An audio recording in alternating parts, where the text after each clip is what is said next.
My name is Audrey, 33 years old, and I work as an investment portfolio manager. Everything at my best friend Claire's baby shower seemed picture perfect until my husband Nolan grabbed my wrist.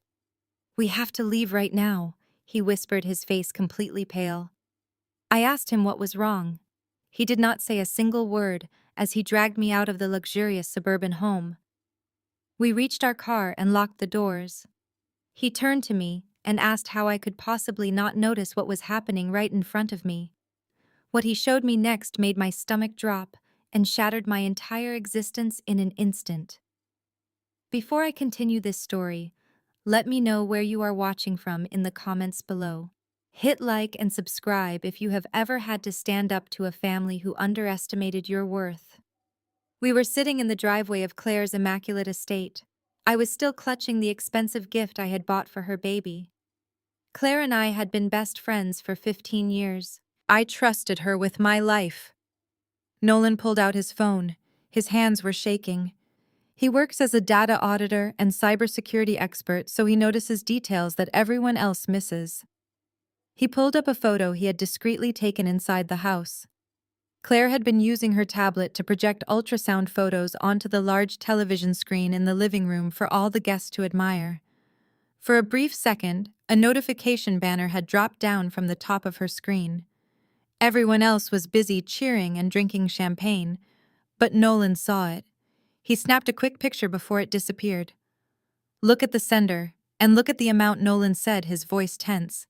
I squinted at the bright screen. The notification was a bank alert for an incoming wire transfer. The sender was listed as Richard and Cynthia, my parents. The amount was a staggering $250,000. But it was the memo line that made all the blood drain from my face. The text read, "For Brandon Jr.'s care."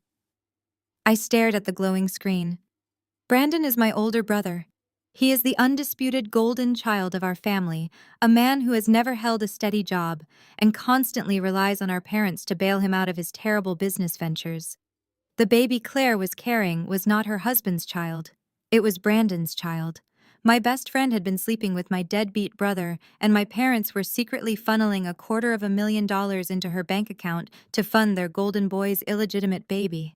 A sick feeling washed over me as the absolute reality of the situation set in. My parents had just handed over $250,000 in liquid cash without blinking an eye. I sat there in the passenger seat, and suddenly I was 18 years old again, sitting at my parents' dining room table, begging them for help with my college tuition. I had been accepted into a top-tier university to study finance. My parents had looked me directly in the eyes and claimed they were completely bankrupt. My father, Richard, had sighed heavily and told me I needed to learn the value of hard work, forcing me to take out massive student loans and work 3 jobs just to survive. Yet that very same week, they had purchased a brand new sports car for Brandon, just because he managed to pass his community college classes. They had always treated me like a financial burden while treating Brandon like absolute royalty. The betrayal was so deep, it felt like physical pain. My best friend had betrayed me by sleeping with my brother. My parents had betrayed me by secretly funding her life while constantly telling me I was selfish for focusing on my career. I had spent years building my wealth from nothing, eventually becoming a highly successful portfolio manager. I even created a shadow company to buy up toxic corporate debt, securing my own financial independence because I knew my family would never support me. They always told me I was the cold and calculating one. They said my career isolated me. In reality, they were the ones operating a web of lies right under my nose. Nolan gently took the gift box out of my hands. I had not realized how tightly I was gripping it. The cardboard corners were crushed under the pressure of my fingers. He looked at me with deep concern in his eyes. "What do you want to do, Audrey?" he asked softly. "Do you want to go back inside and confront them right now?"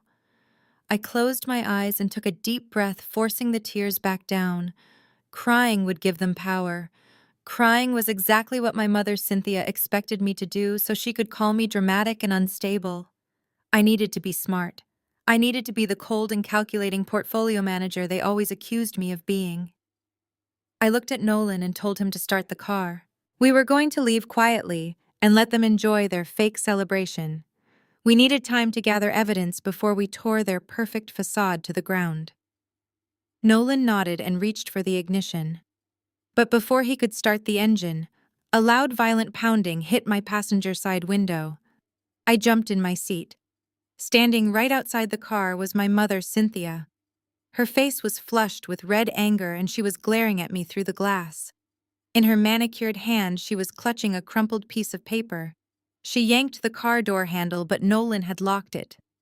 "Roll down the window right now, Audrey," she demanded loudly. I lowered the window just enough to hear her voice. She violently shoved the paper inside. It was the massive catering bill. The crumpled piece of paper landed directly on my lap with a soft thud.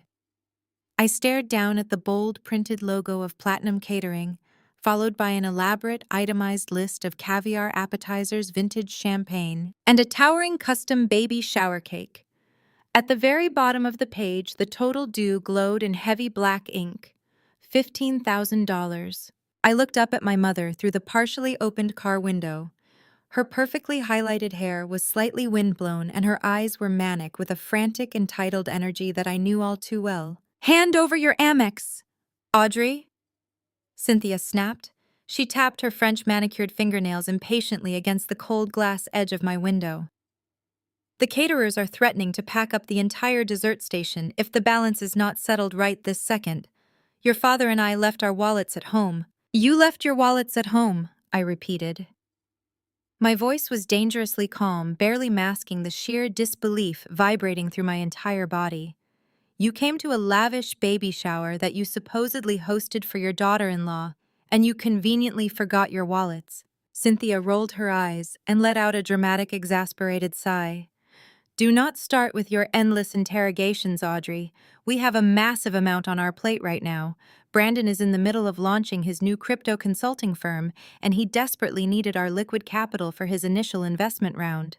You manage millions of dollars in corporate portfolios every single day. $15,000 is literal pocket change to you. Do not be stingy with your own family when we are in a bind." I looked at the woman who had given birth to me, feeling a sickening wave of disgust. The sheer audacity of her demand was breathtaking. My brother Brandon was 35 years old. This crypto consulting firm was his sixth major business venture in 5 short years. Before this, it was an artisan dog food bakery, a luxury sneaker brand, and a failed mobile app for rating golf courses. Every single time he had a brilliant new idea, my parents completely funded his delusions. Every single time, the money vanished into thin air. Yet when I was 18 years old and received an acceptance letter to a prestigious Ivy League university, Cynthia had sat me down at our mahogany kitchen table and told me I was incredibly selfish for expecting them to pay my tuition. She told me I needed to pull myself up by my bootstraps and learn the true value of a dollar. I spent the next decade drowning in suffocating student debt, working nights and weekends to build my career from the ground up, while they bought Brandon a luxury condo simply because renting was beneath his status. And now she wanted me to casually hand over $15,000 for a baby shower celebrating Brandon's secret affair with my best friend. I picked up the catering bill by the corner, holding it as if it were contaminated, and firmly handed it back through the crack in the window.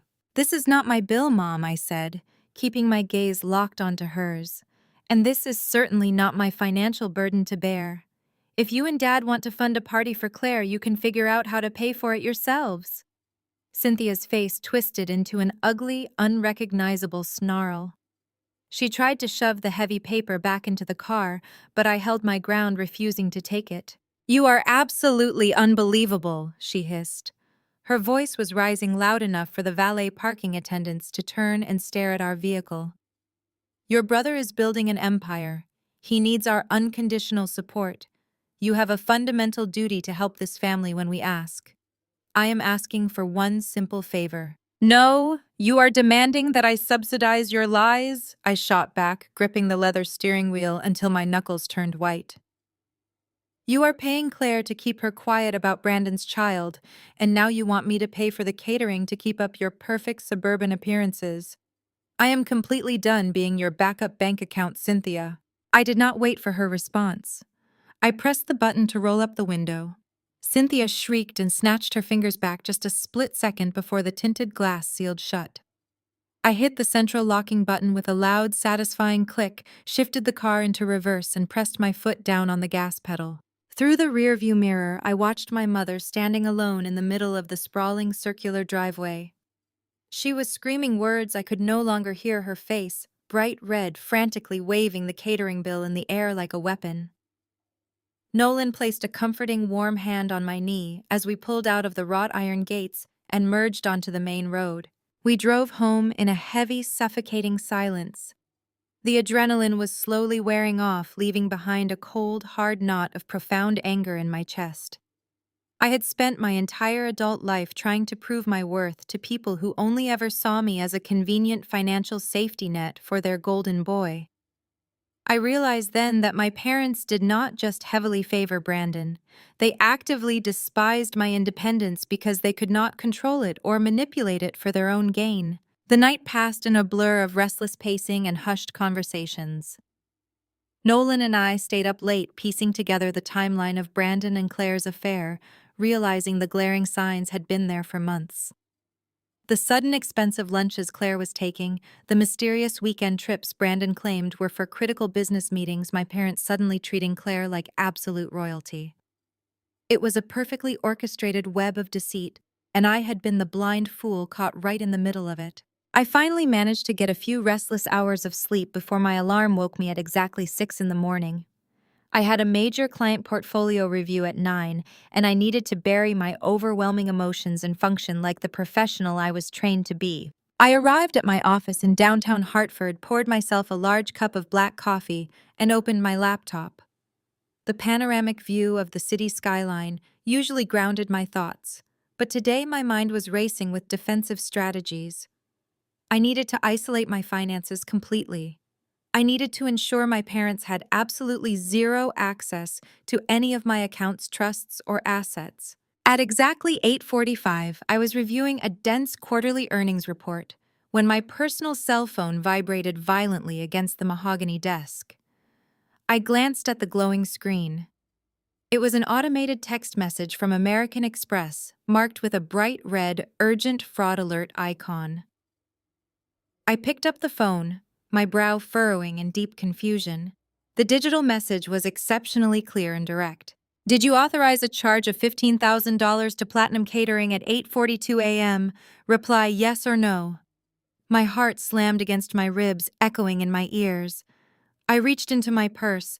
My physical credit card was safely tucked inside my leather wallet. I had not authorized anything. Someone had stolen my private card details. Someone in my family had just successfully stolen $15,000 from me. I stared at the glowing screen of my phone, the glaring red fraud alert burning into my retinas. $15,000. It was the exact amount of the catering bill my mother had violently shoved at my car window yesterday. My chest tightened, but I did not shed a single tear.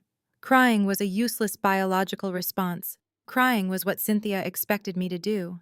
Instead, a wave of absolute freezing clarity washed over my brain. I slid my phone across the smooth mahogany surface of my desk toward Nolan. He had just walked into my home office holding 2 mugs of black coffee. He set the mugs down carefully, his eyes narrowing as he read the automated message from American Express. He did not ask any pointless questions. We had been married long enough for him to know exactly how my mind worked. Nolan simply turned around, walked down the hallway to his own office, and returned carrying his heavily encrypted work laptop. As a senior data auditor and cybersecurity specialist, tracking digital footprints was not just his job. It was his absolute obsession. He cracked his knuckles, opened the terminal on his screen, and went straight to work. We sat in total silence for 20 minutes. The only sound in the room was the rapid, rhythmic clicking of his fingers flying across the mechanical keyboard. I logged into my banking portal and froze the compromised account immediately. Then I watched Nolan work. He was bypassing the basic banking interface, pulling the raw transaction data directly from the vendor payment gateway. He cross-referenced the timestamp of the charge, which was exactly 8:42 this morning. He traced the specific Internet Protocol address attached to the digital invoice payment.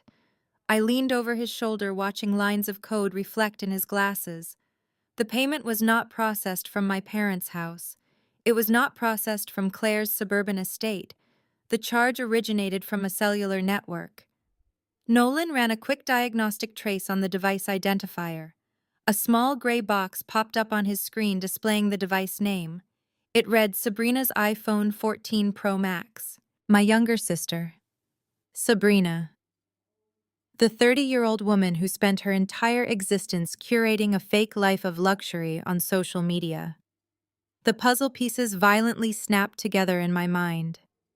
During the baby shower yesterday, I had left my designer handbag sitting on a velvet chair in the living room for exactly 4 minutes while I used the guest restroom. Sabrina had been sitting right next to it. She had always been insanely jealous of my financial success.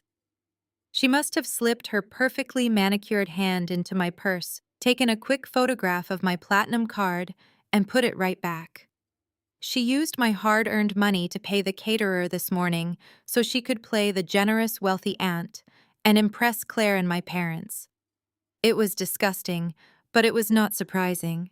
Sabrina had been stealing from me since we were teenagers. I remembered being 16 years old and saving my allowance for 3 entire months to buy a vintage cashmere sweater. I wore it once. The next week, Sabrina wore it to a high school party and ruined it by spilling cheap wine all over the front.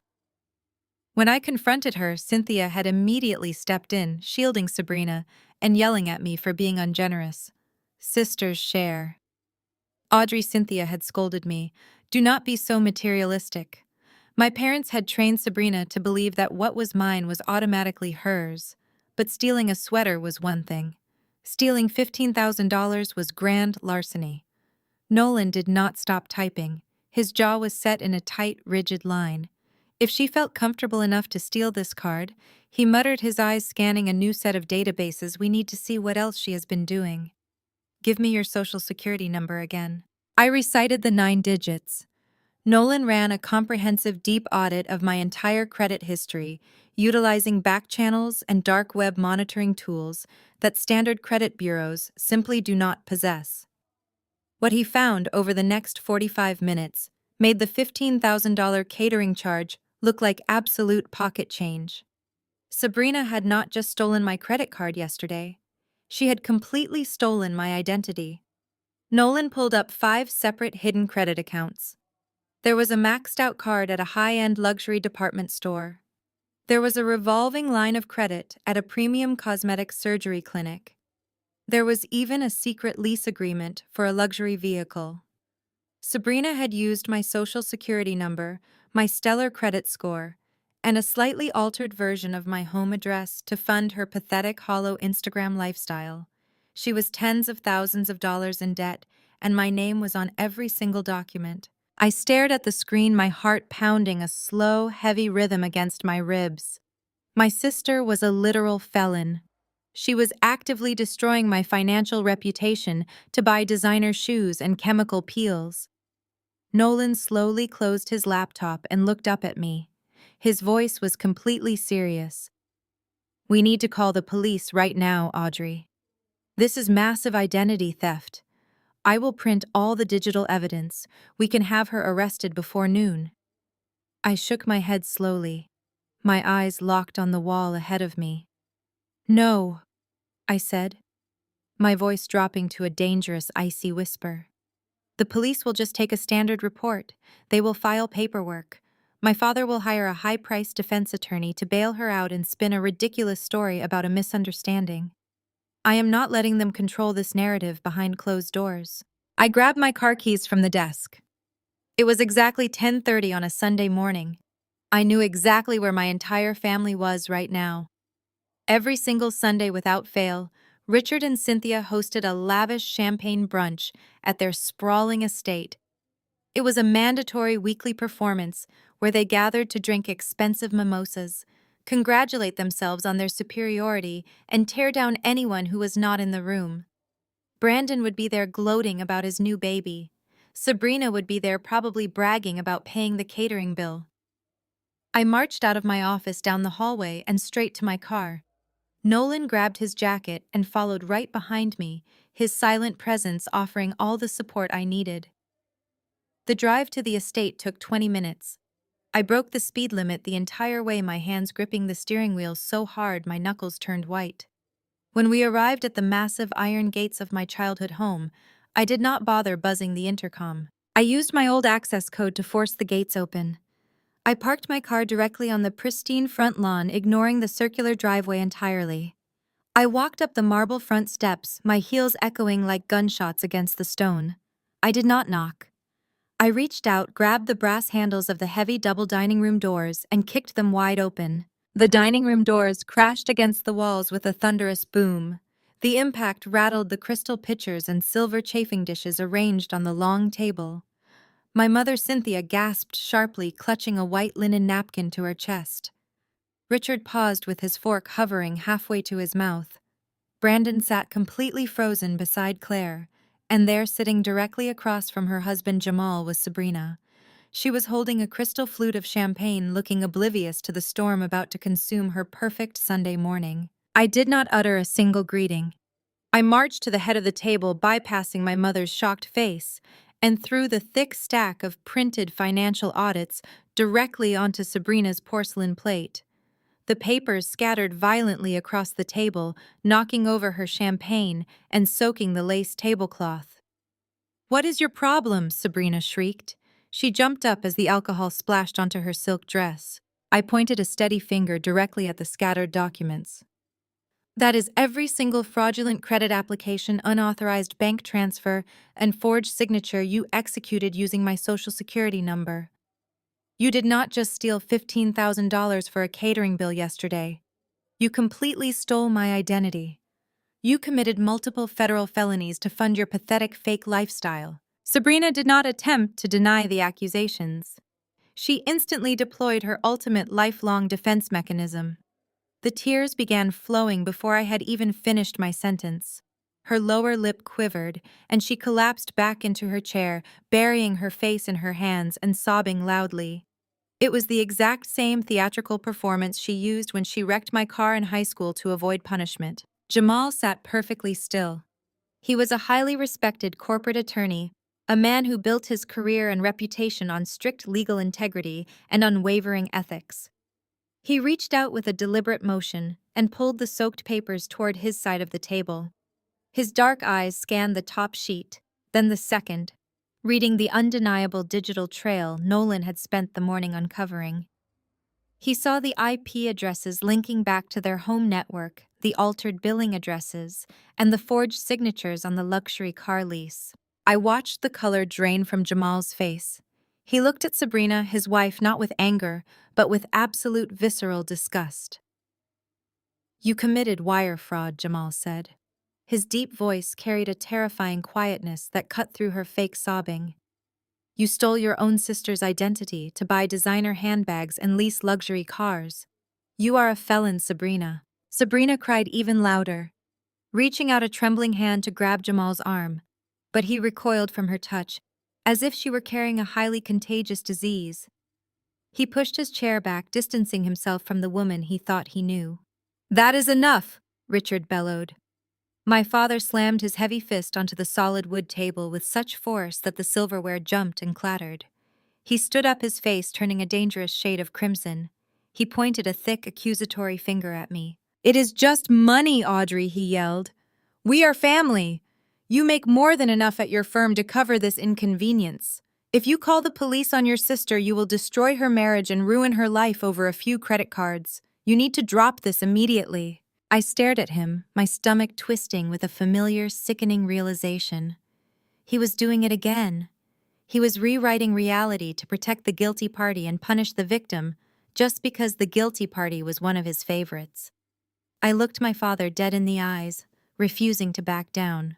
Just like it was just a fender bender when Brandon drove drunk and crashed his truck into the neighbor's living room, I asked.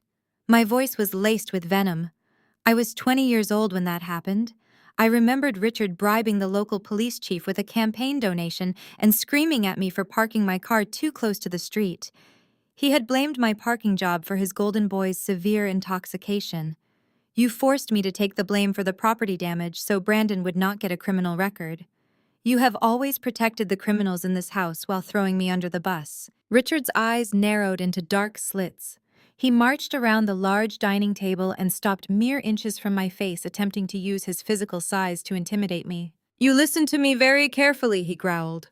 His voice dropped to a menacing, gravelly pitch, meant to instill terror.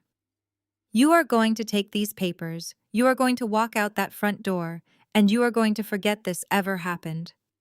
If you dare bring the authorities into my home to arrest my daughter, I will personally see to it that you never work in the financial sector. I play golf with the board members of your investment firm. I know the managing directors at every major bank in this state. I will use every country club connection I possess to destroy your career, ruin your reputation, and blacklist you from the industry. Do you understand me?" The dining room held its collective breath. My mother looked smug, expecting me to fold under my father's aggressive threats, just like I always did when I was a child. Sabrina peeked through her fingers, waiting. Instead of cowering, a slow, icy smile spread across my face. I looked at the angry, arrogant man standing in front of me and felt nothing but absolute power. "I understand, Richard," I said, keeping my tone deadly calm. I reached into my leather tote bag and my fingers wrapped around the smooth plastic of a second, much thicker folder. I pulled it out and held it up for him to see. "But before you start making phone calls to ruin my career, we need to talk about yours." The folder I had just slammed onto the table was not just a collection of papers, it was a lethal weapon. I watched Richard's face as he glanced down at the documents. The color didn't just drain from his skin, it vanished entirely, leaving him looking like a gaunt, terrified ghost of the man who had been bellowing threats seconds ago. The papers were bank statements, not just the one Nolan had spotted on Claire's tablet, but the entire history of the wire transfers spanning the last 18 months. I had spent the last 2 weeks using my shadow company's resources to map every cent of that illicit funding. The trail was messy, chaotic, and utterly damning. It showed regular recurring payments from a family-run holding company, a company Richard used for his legitimate business, funneled directly into an offshore account held in Claire's maiden name. The memo lines which Cynthia and Richard had been so arrogant to include were consistent Brandon Jr.'s care. Brandon, who had been sitting at the end of the table looking smug and entitled, stood up and peered over Richard's shoulder.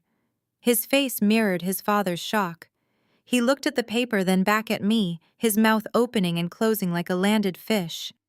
You've been tracking these," Brandon stammered. His voice lacked any of the bravado he had possessed at the baby shower. "I don't just track assets, Brandon," I said, my voice cutting through the heavy tension in the dining room like a razor. "I audit them. I am a professional portfolio manager. Did you really think your pathetic amateur attempt at financial secrecy would hold up against someone who spends every waking hour hunting for hidden liabilities?" Cynthia's frantic, entitled energy vanished. She slumped back into her chair, her hand trembling as she reached for her half-empty mimosa. The room had become deathly quiet. Even the valet attendants outside seemed to sense the atmosphere shift, their chatter dying down. Richard was the first to regain some composure. He straightened his shoulders, attempting to reclaim the room, but his eyes were darting around, frantically calculating the damage. He knew what these documents meant. If the board of his manufacturing company saw that he was using corporate funds to finance his son's illegitimate child, his career would be incinerated by sunset. "You think this proves anything?" Richard asked, though his voice lacked conviction. His attempt at a scowl was weak. "You are a cold, calculating woman, Audrey. You always have been. If you try to take this to the press, if you try to leak this to our shareholders, you will be committing professional suicide. No one hires a portfolio manager who destroys their own blood for a headline." I didn't answer him immediately. I let the silence stretch, watching him sweat. He was trying to pivot to his old playbook, intimidation, manipulation, and the threat of professional ruin. It was the exact same strategy he had used when he convinced me to take out massive student loans, telling me that family support was for the weak and the unprepared. "You are going to help us," Cynthia suddenly hissed. She had regained her composure, her eyes narrowing with a familiar predatory greed. She reached out and patted Brandon's hand. Brandon is running for city council this fall. His platform is built on traditional family values. If this scandal hits the local papers, if the voters find out he is the father of Claire's baby, his career is dead before it starts. He is the golden child. He is the future of this family's name. You will deposit $250,000 into the family trust by tomorrow morning. You will replenish the funds you have exposed. You will prove your loyalty to this family, or we will make sure the entire city knows exactly how you betrayed your own flesh and blood. I could not help it. A short, dry laugh escaped my lips. I looked at my mother, then at Brandon, then at my father. They were truly delusional. They believed that because I had been their victim for 33 years, I would continue to play the role of the submissive, terrified daughter.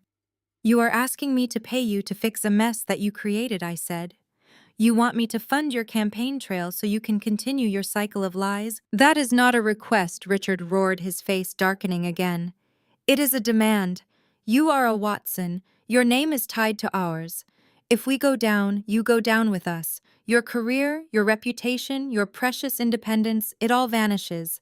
You are lucky we even allow you to fix this. I didn't argue. I didn't raise my voice. I simply gave them a cold, lingering look that made my father shift uncomfortably. I'll think about it, I said, turning on my heel. I walked out of the estate, the heavy silence following me. Nolan held the car door open, his expression unreadable. I climbed into the passenger seat and didn't speak until we had cleared the gates. I need to go home, I said. We returned to my house in a state of intense, focused calm. I felt like a grandmaster who had just moved a rook to checkmate. My parents were so focused on their petty short-term survival that they had failed to notice I had been preparing for this day since the moment I realized they had lied to me about my tuition. Half an hour after we arrived, the doorbell rang.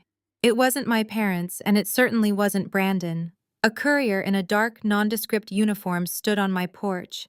He didn't say a word. He simply handed me a heavy locked briefcase and waited for my signature. I signed, took the case, and closed the door. Nolan was in the kitchen pouring me a glass of water when I set the briefcase down on the granite island. The case had a sleek, biometric fingerprint lock. I pressed my thumb against the sensor, the mechanism clicking open with a satisfying metallic snap. I lifted the lid. Inside was the rest of the puzzle, the final devastating set of documents that would not just stop them from blackmailing me, but would ensure they never spoke my name again.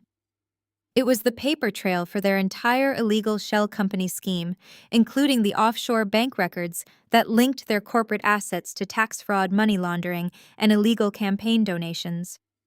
I hadn't just audited Brandon's baby shower fund, I had audited their entire existence. I smirked at the contents. Richard thought he could ruin my career.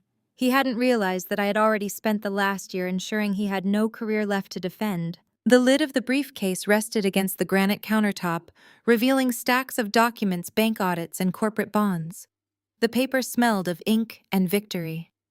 Nolan leaned over the kitchen island, scanning the top pages with forensic precision. He pulled a folder from the case and opened it. The embossed logo of Vanguard Holdings gleamed under the lights. Vanguard Holdings was a private shadow corporation I had legally established 3 years ago.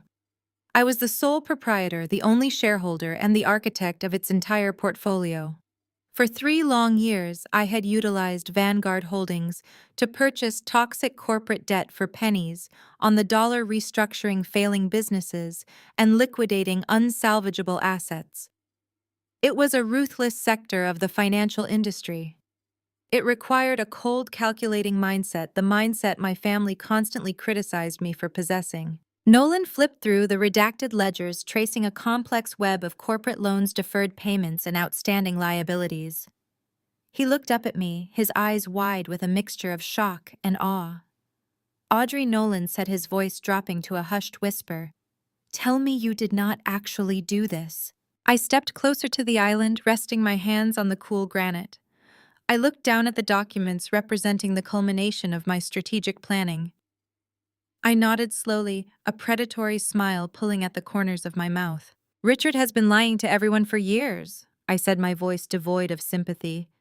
He boasts about the incredible growth of his manufacturing empire. He brags at the country club about his genius business acumen and expanding profit margins. It is all a fabricated illusion. His company has been hemorrhaging cash since the market shifted 4 years ago. He took out massive corporate loans to cover his operational losses. He borrowed against future inventory. He was drowning in toxic debt and secretly defaulted on his primary commercial loans 90 days ago. Nolan stared at the paperwork piecing the magnificent trap together. And the original lenders panicked, he realized, following the paper trail. They wanted to liquidate the debt immediately before his company officially declared bankruptcy. Exactly, I replied. They bundled his defaulted loans and sold them off to the highest bidder in the private sector.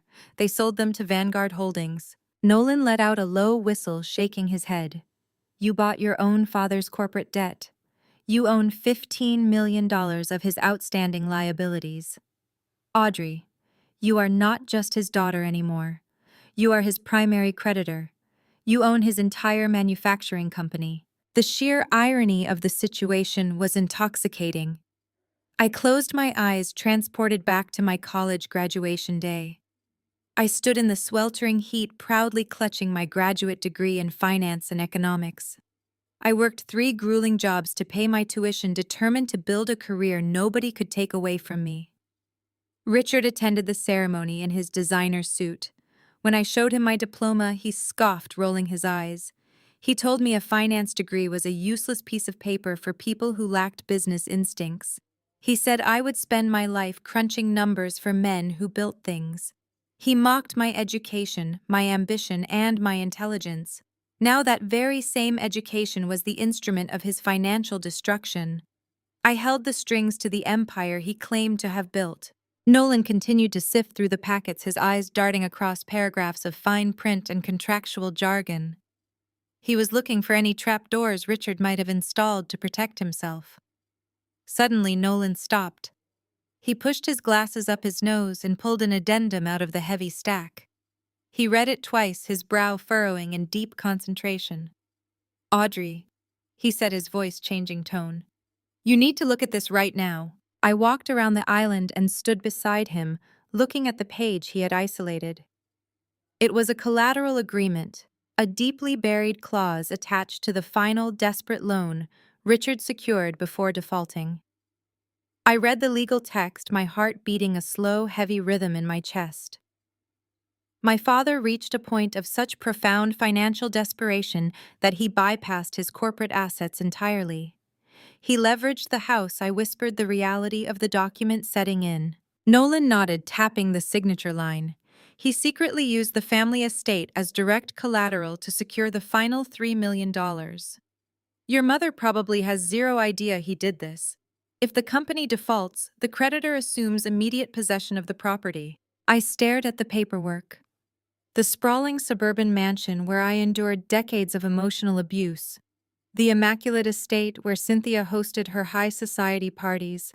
The property Richard used to intimidate everyone around him. It was all tied directly to the debt I now owned. I had the authority to seize the estate.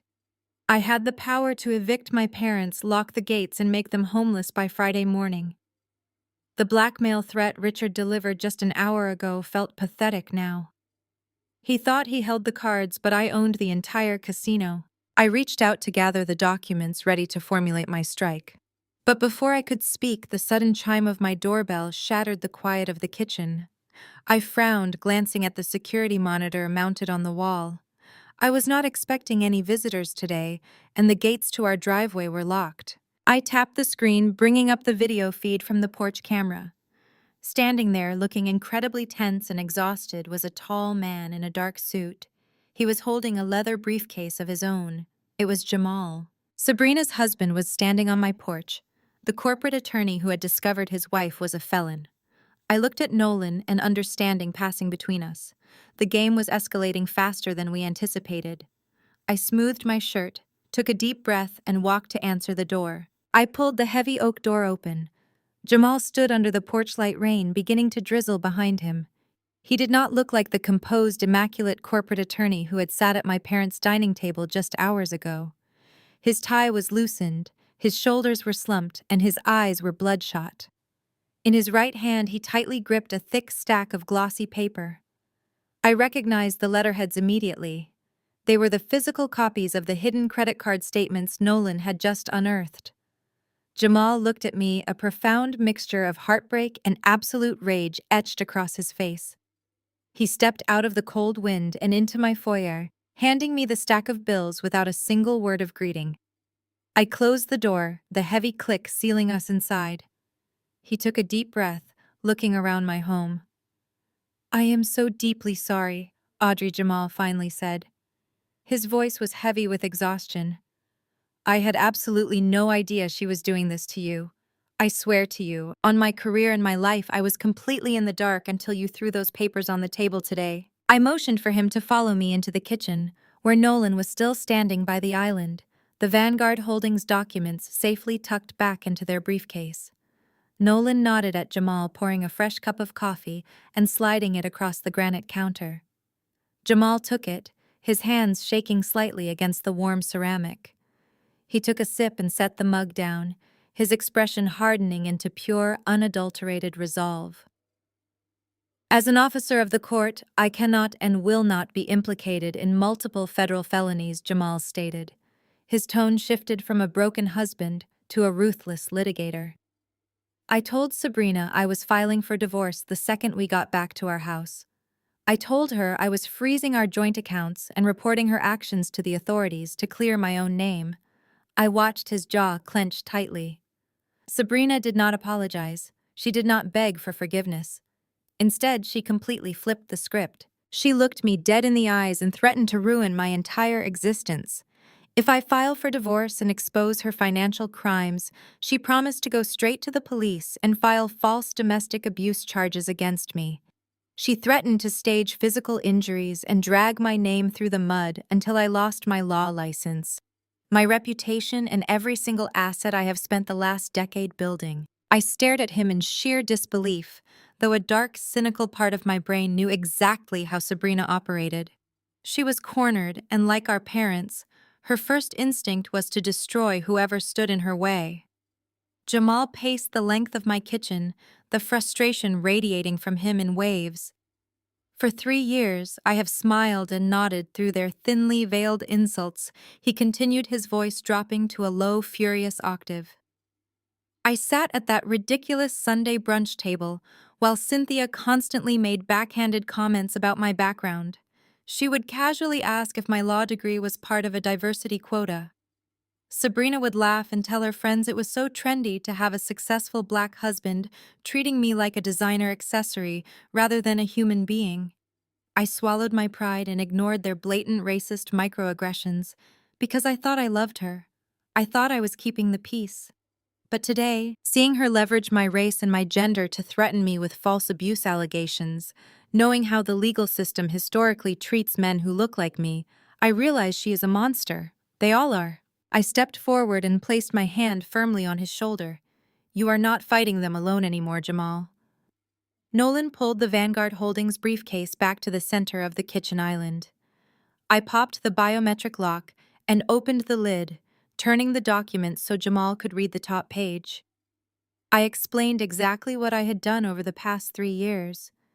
I showed him the defaulted loans, the corporate debt, and the secret collateral clause that tied Richard's manufacturing company and the family estate directly to my shadow corporation. Jamal read the legal jargon with widening eyes, a fierce, predatory smile slowly replacing the exhaustion on his face. He looked up at me, and in that split second, a permanent, unbreakable alliance was forged. We were no longer just the marginalized in-laws and the discarded daughter. We were the executioners. "We merge our resources right now," Jamal said, his voice ringing with absolute certainty. "We do not just expose the credit card fraud. We dismantle their entire corrupt empire piece by piece. We leave them with absolutely nothing." To prove his commitment, Jamal reached into the inner pocket of his suit jacket. He pulled out a small, highly encrypted silver USB drive and placed it directly on top of my Vanguard documents. Richard gave Sabrina access to the company's internal servers last month when he tried to set her up with a fake consulting salary to hide money from the IRS, Jamal explained. I downloaded the entire server backup before I left today. That drive contains 7 years of Richard's fraudulent corporate tax returns, illegal campaign contributions to Brandon's political fund, and offshore wire transfers. It is the final nail in their coffin. I reached out and wrapped my fingers around the cold metal of the drive, feeling the immense weight of the power it held. We had everything we needed to orchestrate their absolute destruction. But before I could plug the drive into Nolan's terminal to begin the final audit, my cell phone shattered the victorious silence in the room. The caller ID flashed brightly on the screen. It was Claire. I answered the call, and before I could even say a word, the sound of her frantic, hysterical sobbing filled the room. I dropped the first folder onto the floor, completely dismissing Sabrina and her pathetic $15,000 theft. That was merely a distraction. I took the second, much thicker folder and slammed it onto the mahogany table directly in front of my father. The heavy thud echoed through the silent dining room. I watched Richard stare at the thick stack of bank statements and internal routing numbers. The top page displayed a bold, undeniable wire transfer in the amount of $250,000. The recipient was Claire Brandon's married best friend. The memo line was blank, but the origin account belonged to the primary family trust fund. Brandon went entirely pale. The smug, entitled smirk he usually wore completely vanished from his face, replaced by sheer panic. He looked at the document, then darted his eyes toward our parents. Cynthia gasped, her hand flying to her pearl necklace. The secret they had spent months desperately trying to bury was now sitting in the open, fully exposed under the crystal chandelier. You thought you could drain $250,000 from the family trust to pay off Claire without anyone noticing, I said, keeping my voice dangerously low. I am a senior financial auditor, Richard. Did you honestly believe I would overlook a massive, unauthorized withdrawal of our shared assets to cover up your golden boy's monumental mistake? Instead of expressing any remorse or attempting to apologize, my parents instantly went on the offensive. They reverted to the only strategy they truly understood. They attacked. Richard stepped forward, attempting to loom over me, his face twisting into a mask of pure, desperate rage. You are going to keep your mouth completely shut about this, Audrey, he demanded. Brandon is announcing his campaign for the local city council next month. His entire political platform is built on traditional family values and moral integrity. If the local press finds out he fathered a child with his married best friend, his political career will be destroyed before it even begins. This scandal would completely ruin him. I stared at them in utter disbelief. They had stolen from our collective trust to buy Claire's silence, yet they acted as if I were the villain for simply discovering their fraud. This family relies on optics, Cynthia chimed in, stepping to stand beside Richard. We have spent decades building an impeccable reputation in this city. You know how crucial public perception is to your father's business and your brother's future. You have to protect your brother. We need to replace those funds before the quarterly trust review next week. And here comes the punchline, I murmured, shaking my head. Richard slammed his hand onto the table, rattling the silverware. You make a ridiculous amount of money at your firm, Audrey. You will wire $250,000 into the family trust by Monday morning to replenish what we used. You will prove your loyalty to this family once and for all. If you refuse to fix this, if you dare let this secret leak and ruin your brother, I will legally disown you. I will cut you out of everything, strip your name from this family, and ensure you are dead to us. Their absolute obsession with political and social optics was sickening, though entirely predictable.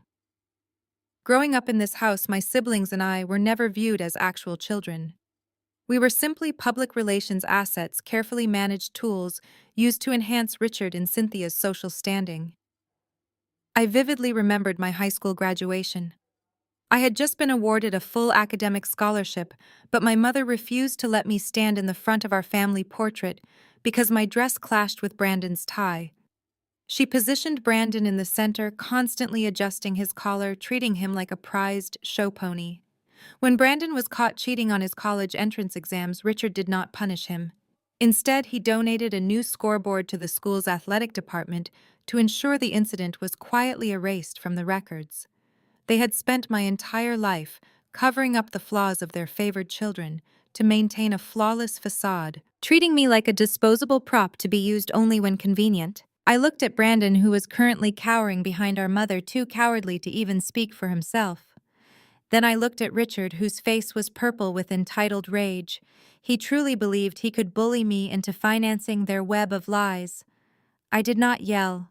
I did not argue. I simply offered them a slow, freezing smile that made Cynthia visibly shudder. "I will think about it," I said. About. Without waiting for a response, I turned on my heel and walked straight out of the dining room. I ignored Sabrina's continued sobbing and the sound of my father shouting my name. I walked out the front doors, climbed into my car, and drove away from the toxic estate.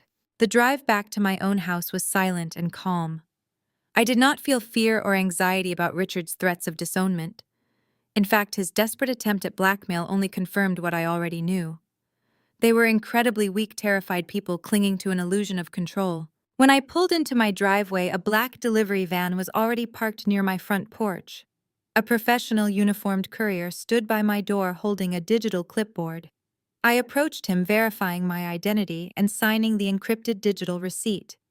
Without a single word, the courier handed me a heavy locked steel briefcase and returned to his vehicle. I carried the heavy case inside and set it securely on my kitchen island.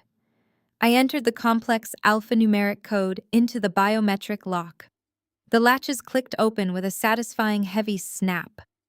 I lifted the lid, revealing stacks of legally binding documents, corporate transfer deeds, and comprehensive financial audits. I smiled, looking down at the paperwork. My secret weapon had finally arrived. The sobbing echoing from my phone speaker was a masterpiece of desperation. I pressed the device to my ear, listening to the jagged intakes of breath that Claire had perfected over a lifetime of manipulation.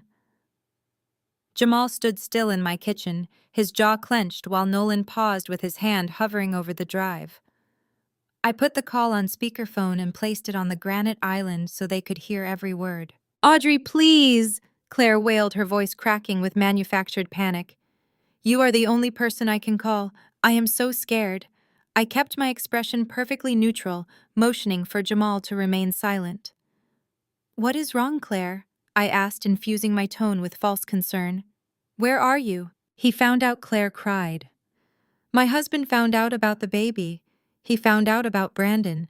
He went crazy, Audrey. He hit me. He struck me and threw me out with only the clothes on my back. I am sitting in my car in a parking lot and I do not have a dime. He froze our joint accounts. You have to help me."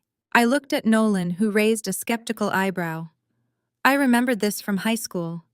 Claire always utilized tears as a weapon. When we were 16, she convinced me to take her mother's car for a joyride. When we dented the bumper, Claire dissolved into hysterical tears in front of our parents. She was attempting the same strategy now, banking on my habit of absorbing her collateral damage. "I am so incredibly sorry, Claire," I murmured, keeping my voice validating. "That sounds terrifying. What do you need me to do?" "I need to get out of the state," she whimpered. "I need to hire an attorney to protect myself. I just need an emergency loan, Audrey, just $50,000 to secure an apartment and retainer fees. I swear I will pay you back. You are my best friend." The audacity was staggering. She was carrying my brother's child, receiving money from my parents, and yet had the nerve to demand $50,000 from me. She viewed me as a disposable bank vault. "Of course, Claire," I said. "You know I will always support you. I will authorize the wire transfer with my bank by the end of the week. Just lay low until the funds clear." "Oh my God, thank you, Audrey," she breathed. "You are saving my life." I ended the call and tossed the phone onto the counter. The silence lasted for 3 seconds before Nolan let out a laugh. He turned back to his terminal, his fingers flying across the keyboard. "Do not transfer money to that woman," Jamal said, his hands gripping the edge of the island. "She is lying. I can guarantee her husband did not lay a finger on her. This is what Sabrina threatened to do to me." "I have zero intention of funding her fake escape," I replied smoothly, "but I needed her to lower her guard." Nolan tapped the enter key. I gave Claire a baby monitor for her shower last month. He said, his eyes fixed on the monitors. I told her I configured the security settings myself to ensure it was unhackable. Nolan grinned. I lied. He executed a command, and the right monitor flickered to life. A clear video feed appeared on the screen, broadcasting from Claire's living room. The visual evidence was absolute. Claire was not sitting in her car in a parking lot. She was lounging on her suede sofa. She held a wine glass, unconcerned about the child she carried. Her face was pristine. She looked radiant, relaxed, and smug. And she was not alone. Brandon sat next to her on the couch. He had his arm draped over the back of the cushions, laughing as Claire tossed her phone onto the coffee table. The audio feed kicked in, picking up their conversation. I cannot believe she actually bought that. Brandon chuckled. You barely even had to try. Audrey has always been pathetic, Claire replied, taking a sip of wine. She is so desperate for connection that she will pay up just to keep us around. It is sad how easy it is to manipulate her. Brandon leaned back, looking satisfied. Well, that 50 grand is going to cover our European baby moon. Cynthia and Richard can keep paying for the house and the medical bills, but I am not spending my summer hiding in the suburbs. We are going to the Amalfi Coast. I stood in my kitchen listening to my brother and my best friend mock my loyalty. They were plotting a vacation funded by my money. The rage I felt did not manifest as an explosion. It solidified into calculating ice. They were treating me like a disposable bank account. They assumed my wealth was theirs to harvest. Jamal stared at the screen, his jaw set in a rigid line of disgust. They feed on your success because they are incapable of building their own. I did not reply. I watched the feed of Brandon and Claire celebrating their victory. I held the keys to their destruction. I had the tax returns on the USB drive. I had the Vanguard Holdings debt structures that could seize the family estate. Now I had the video evidence of their extortion attempt. The trap was armed and ready to snap shut. Before we could strategize our next move, the sound of the mail slot snapping shut echoed through the hallway. I left the kitchen and walked to the entryway, picking up the heavy envelope resting on the floor. It was addressed to me in calligraphy. I flipped it over, breaking the wax seal, and pulled out a gold-embossed card. I read the text, a smile spreading across my face, as the perfect stage for their demise presented itself. It was an invitation for my parents' 40th anniversary gala, hosted at the Platinum Country Club next weekend. The gold-embossed lettering on the heavy cardstock practically vibrated with my parents' signature brand of arrogant excess. I ran my fingers over the textured surface of the invitation to their 40th anniversary gala at the elite Platinum Country Club. But it was the smaller, pristine white insert tucked behind the main card that caught my undivided attention. The text was printed in a sharp, elegant script detailing the evening's itinerary. At the bottom, a special announcement was highlighted. Richard and Cynthia proudly invited their guests to witness the official appointment of Brandon as the sole heir and chief executive officer of the family empire. Furthermore, they planned to publicly gift the historic family estate to Brandon and Claire, framing it as a grand gesture to welcome their new grandchild into the world. I stared at the insert, a cold laugh escaping my lips. The absolute delusion was staggering. Richard was preparing to stand in front of the city's most influential politicians, business leaders, and socialites to pass down an empire that was essentially entirely hollow. He was giving away a multi-million-dollar estate that was completely encumbered by Vanguard Holdings. He was gifting property he no longer legally possessed. The sheer arrogance of their plan was the exact catalyst I needed to orchestrate a public execution of their social standing. The following morning, I met Jamal in the private conference room of my downtown office. The sleek glass walls provided a panoramic view of the city, matching the cold, clear focus we both shared. Jamal spread his legal folders across the polished conference table, his eyes sharp and completely devoid of the exhaustion that had plagued him days ago. We spent the next 4 hours meticulously synchronizing our timelines. Jamal confirmed he had officially filed his divorce papers under a strict judicial seal. Sabrina remained completely oblivious, busy planning her luxury outfits for the upcoming gala, while her marriage and financial security were legally dismantled behind her back. Meanwhile, I finalized the towering stack of Vanguard Holdings documentation. I authorized the immediate foreclosure notices on the family estate and prepared the involuntary bankruptcy filings for Richard's Manufacturing Company. The paperwork was absolutely bulletproof, layered with ironclad clauses that completely trapped them in their own fraudulent debt structures. We synchronized our strikes perfectly, ensuring that when the hammer fell, my family would have absolutely no legal or financial avenues for escape. With the legal trap securely set, I left the office and drove to an exclusive high-end tailor in the city's fashion district. For 30 years, I had allowed my mother to dictate my appearance. As I walked past the racks of imported silk and velvet, a vivid memory flashed through my mind. I was 18, preparing for my senior prom. Cynthia had forcefully steered me away from a vibrant crimson dress, insisting I purchase a drab, washed-out beige gown instead. She had pinched my waist, critically examining my posture in the mirror, and told me I simply lacked the bone structure for bold fashion. She claimed the beige suited my quiet personality, ensuring I faded into the background while Claire and Sabrina dominated the spotlight in custom sequins. My entire life I had been styled to be the mousy, invisible scapegoat. That ended today. I selected a stunning floor-length gown in a deep predatory shade of emerald green. The cut was aggressive and sharp, featuring a plunging neckline and a dramatic slit that commanded absolute attention. When I stepped out of the dressing room and looked at my reflection in the three-way mirror, the transformation was undeniable. I did not look like the discarded middle child.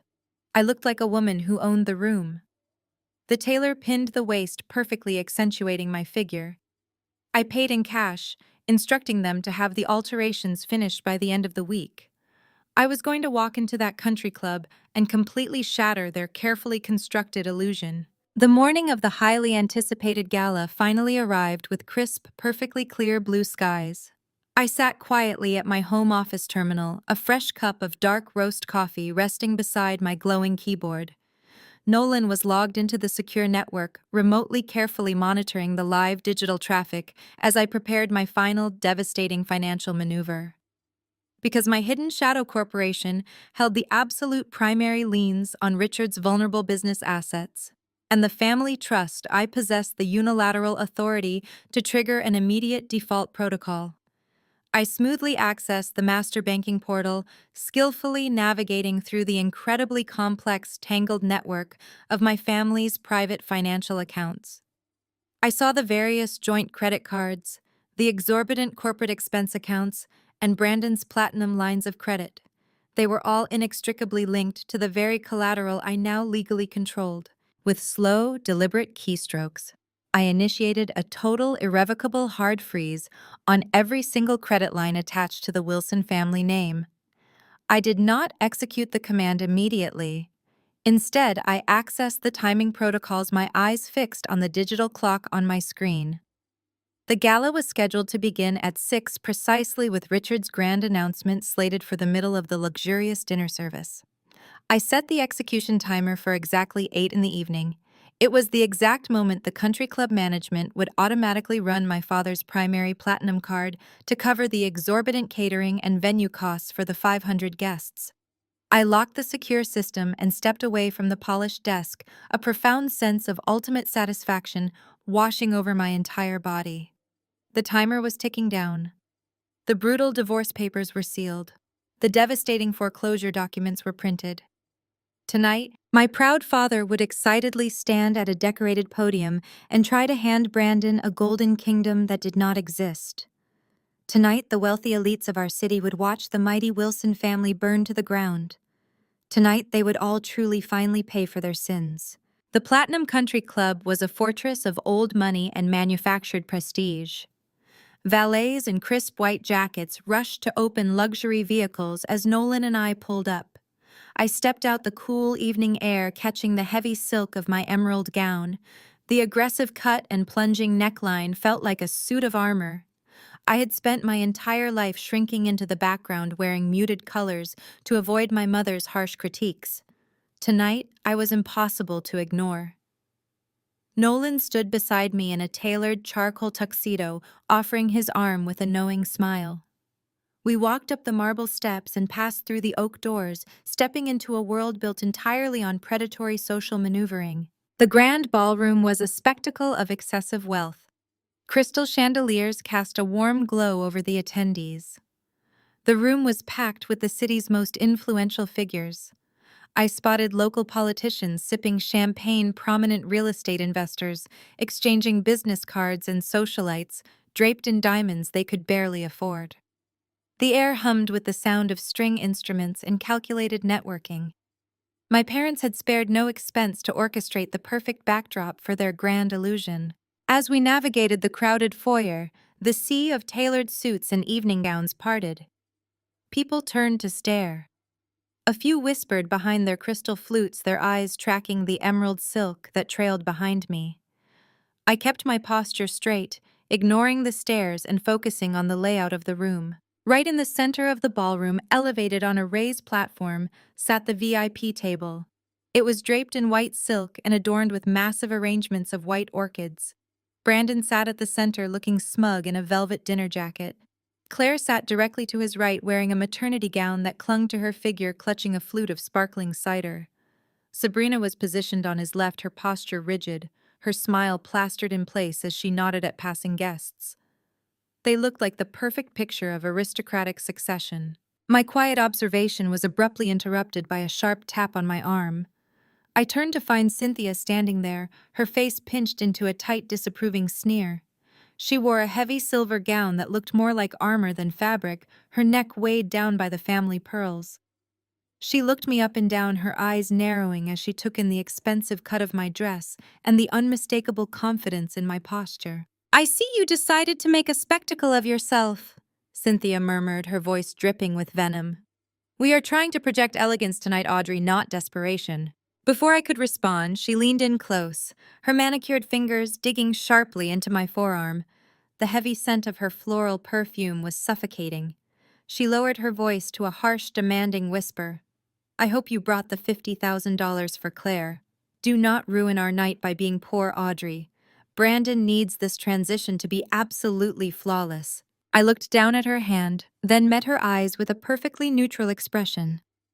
"Oh, I brought exactly what this family deserves," I replied smoothly, pulling my arm away from her grasp. Cynthia glared at me clearly, unsettled by my complete lack of intimidation. She signaled to a passing hostess with a sharp snap of her fingers. "Show them to their assigned seats," she ordered the young woman. "We have important guests to entertain." Nolan and I followed the hostess away from the glamorous center of the room. We walked past the politicians, past the investors, and past the wealthy socialites. We kept walking until the tables grew smaller, the floral centerpieces shrank, and the lighting became noticeably dimmer. We were led to the very back of the massive ballroom, far away from the stage and the cameras. The hostess stopped at table 30. It was shoved into a dark corner positioned directly next to the heavy swinging metal doors of the catering kitchen. Every time a waiter rushed out with a tray of appetizers, the loud crash of the doors echoed over the table. I looked at our dinner companions. We were seated alongside 3 off-duty venue coordinators and 2 distant estranged cousins who had not been invited to a family function in over a decade. It was the ultimate social insult. My parents had intentionally placed me in the culinary crossfire to remind me of my absolute insignificance. Nolan pulled out my chair, his jaw clenched, as a waiter nearly clipped his shoulder with a tray of champagne flutes. "They really do not pull their punches, do they?" he noted, taking his seat beside me. I smoothed the emerald silk over my lap and checked the platinum watch on my wrist. It was exactly 7:30. I smiled, feeling the cold, calculating anticipation running through my veins. "Let them have their petty seating chart," I said softly. "They are completely oblivious to the fact that they are standing on a financial landmine." The minutes ticked by, each one bringing us closer to 8 o'clock. I watched the room from my dark corner, taking in the sheer magnitude of the fraud playing out before my eyes. Richard was circling the room, shaking hands with city council members and laughing with corporate donors. He was projecting the image of a titan, a patriarch preparing to pass down a thriving empire to his golden son. He had no idea that his entire reality was about to detonate. At 7:55, the low hum of the string quartet faded away. The bright ambient lights in the ballroom began to slowly dim, casting dramatic shadows across the walls. A single brilliant spotlight pierced the darkness, illuminating the center stage. The room fell into an expectant, heavy silence. The clinking of glasses ceased as all 500 guests turned their attention toward the podium.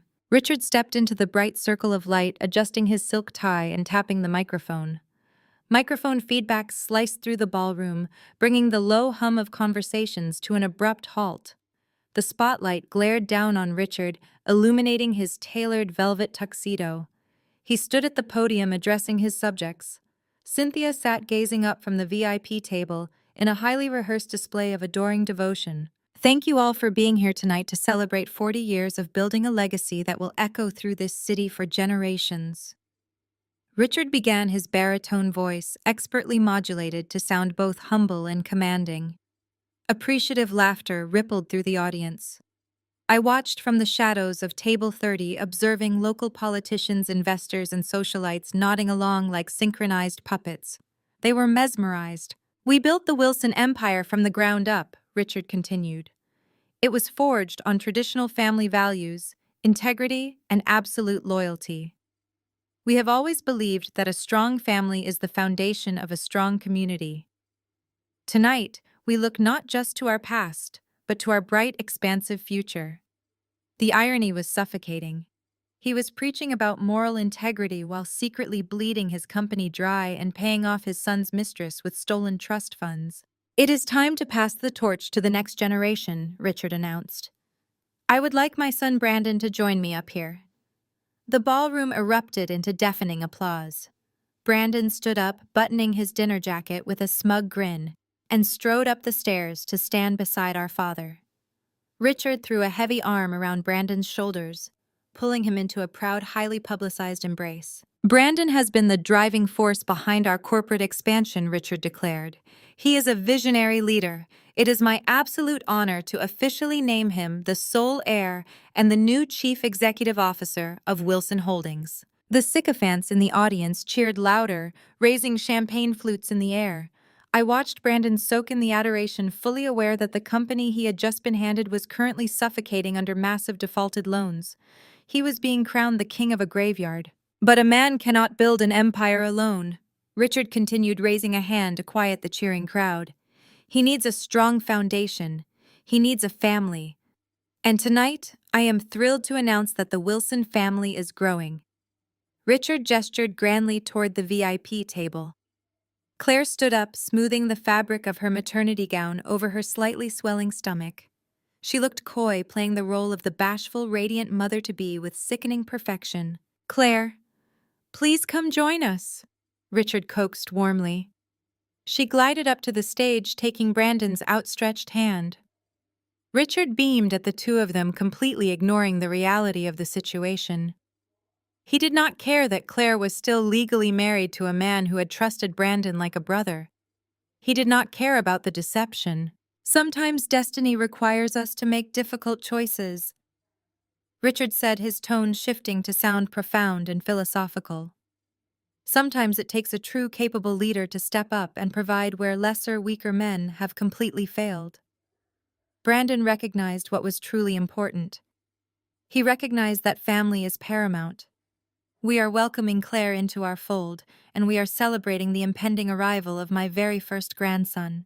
A collective gasp of delight swept through the ballroom, followed by another round of thunderous applause. The sheer audacity of it made my pulse race. Richard was openly celebrating an affair. He was publicly humiliating Claire's absent, discarded husband, framing Brandon's betrayal as an act of noble salvation. To ensure this new branch of our family has the perfect start, Cynthia and I are officially transferring the deed of the historic Wilson family estate to Brandon and Claire, Richard announced proudly. A home for the next generation of our legacy. Claire covered her mouth, producing a flawless display of manufactured tears as Brandon pulled her into a kiss. The crowd swooned. The echo chamber functioned flawlessly. These wealthy enablers did not care about the truth. They only cared about proximity to power. They applauded the theft, the cheating, and the arrogance because the Wilsons threw the best parties and signed the biggest checks. Then the warmth vanished from Richard's face. His expression hardened into a severe, judgmental mask. His eyes scanned the room, cutting through the darkness, until they landed directly on table 30, pinning me to my seat next to the swinging kitchen doors. "We believe in loyalty above all else," Richard intoned, his voice dropping to a cold, resonant octave that echoed through the silent room. "We believe that family protects family. And to those in our family who have chosen selfishness over loyalty, we pray you eventually find your way back to grace." The ballroom fell into a heavy, uncomfortable hush. 500 heads turned simultaneously, following Richard's condemning glare toward the back of the room. The guests stared at me, their faces painted with judgment and aristocratic pity. I was the disgraced daughter. I was the selfish outcast who had ruined the family portrait. My father had just publicly shamed me in front of the entire city, expecting me to wither under the heat of his disapproval and beg for his forgiveness. I sat perfectly still for 3 seconds. I felt Nolan shift beside me, eyes locked on my face. I placed my linen napkin on the table. I stood up. The emerald silk of my gown caught the dim light, shimmering like a blade in the darkness. The remaining scattered applause died instantly. The room fell completely, totally dead silent. Nobody moved. Nobody breathed. Even Richard paused, his smug expression faltering as he realized I was not shrinking away. I stepped out from behind table 30. I kept my chin leveled, my shoulders back, and my eyes locked dead on my father. I slowly began to walk toward the brightly lit stage, the sharp, rhythmic clicking of my heels echoing like gunshots across the polished marble floor. The rhythmic clicking of my heels echoed like a metronome counting down to their destruction. 500 pairs of eyes tracked my movement as I crossed the Platinum Country Club ballroom. The heavy emerald silk of my gown billowed behind me. Whispers erupted from the VIP tables, a frantic buzzing of confused socialites, but I tuned them all out. My focus remained entirely locked on the raised platform ahead. Richard stood frozen at the podium. His hand hovered in midair, his mouth slightly parted in utter disbelief. He had expected me to cower in the shadows by the kitchen doors, weeping into my napkin. Instead, I was marching directly into his spotlight. Cynthia rose from her seat, her face draining of color as she reached out to grab Brandon's arm. Brandon just stared at me, his smug, velvet-clad shoulders suddenly rigid. I reached the base of the stairs leading up to the stage. I did not hesitate. I climbed them with a slow, deliberate grace, my eyes never leaving my father. When I stepped into the blinding spotlight, the heat felt empowering rather than intimidating. Richard stepped back instinctively, his polished facade cracking to reveal the panicked old man underneath. "What do you think you are doing?" Richard hissed, his voice dropping to a harsh, desperate whisper, meant only for me. "Get off this stage immediately before you embarrass yourself further." I did not answer him. I simply reached out and took the microphone directly from his trembling hand. He was too stunned by my sheer audacity to pull it away. I turned to face the vast sea of faces in the ballroom. I smiled brightly, projecting an aura of absolute, unshakable confidence. As I looked out over the crowd, a distinct memory surfaced. I was 22, standing in my father's corporate boardroom presenting a strategy I had spent 3 weeks developing. Richard had cut me off 2 slides and laughing dismissively in front of his entire board. He told me to sit down and take notes. He said I lacked the spine for public speaking, that I did not possess the edge required to command a room. He claimed I was born to be a supporting character in Brandon's inevitable rise to glory. He was wrong.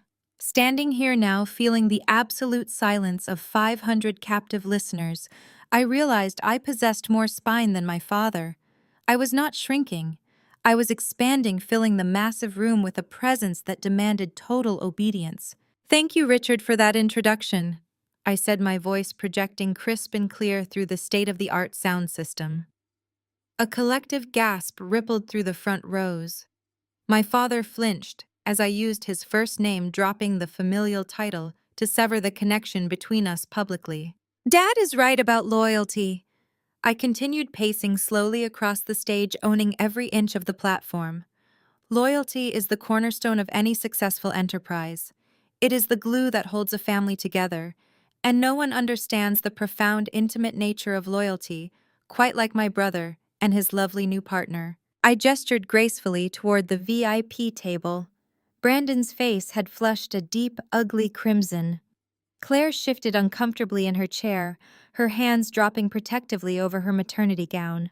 She darted a panicked glance at Brandon, clearly sensing the dangerous shift in the atmosphere.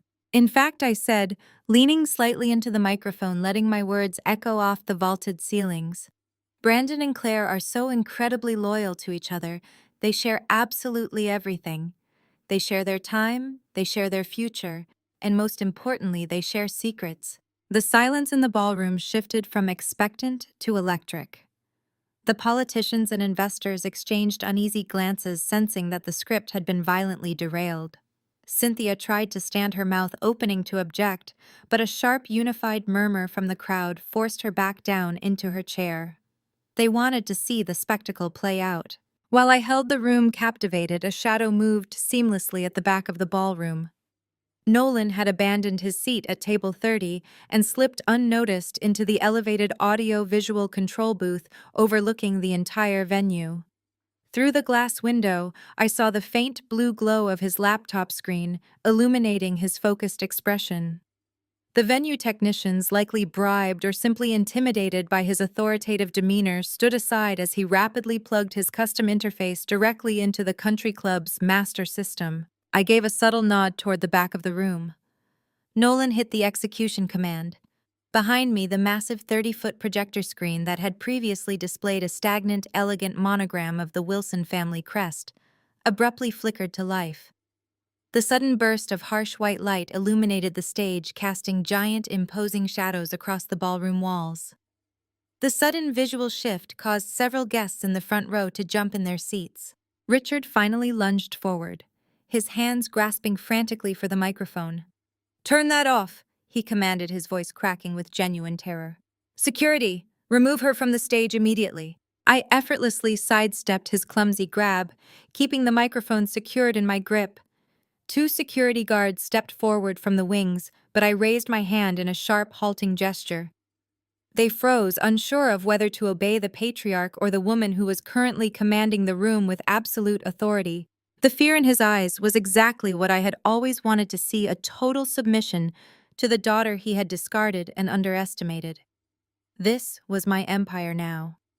I reached into my pocket and pulled out a small remote. I looked at Claire. I looked at Brandon. I looked at Richard.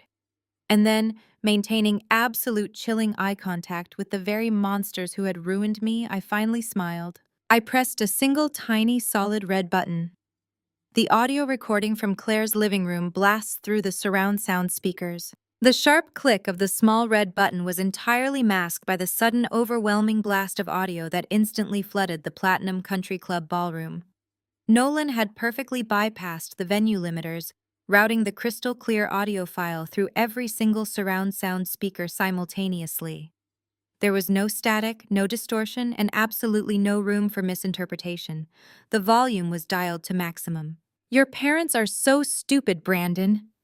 Claire's unmistakable syrupy voice echoed off the vaulted ceilings, bouncing between the crystal chandeliers. "They actually think this baby is yours.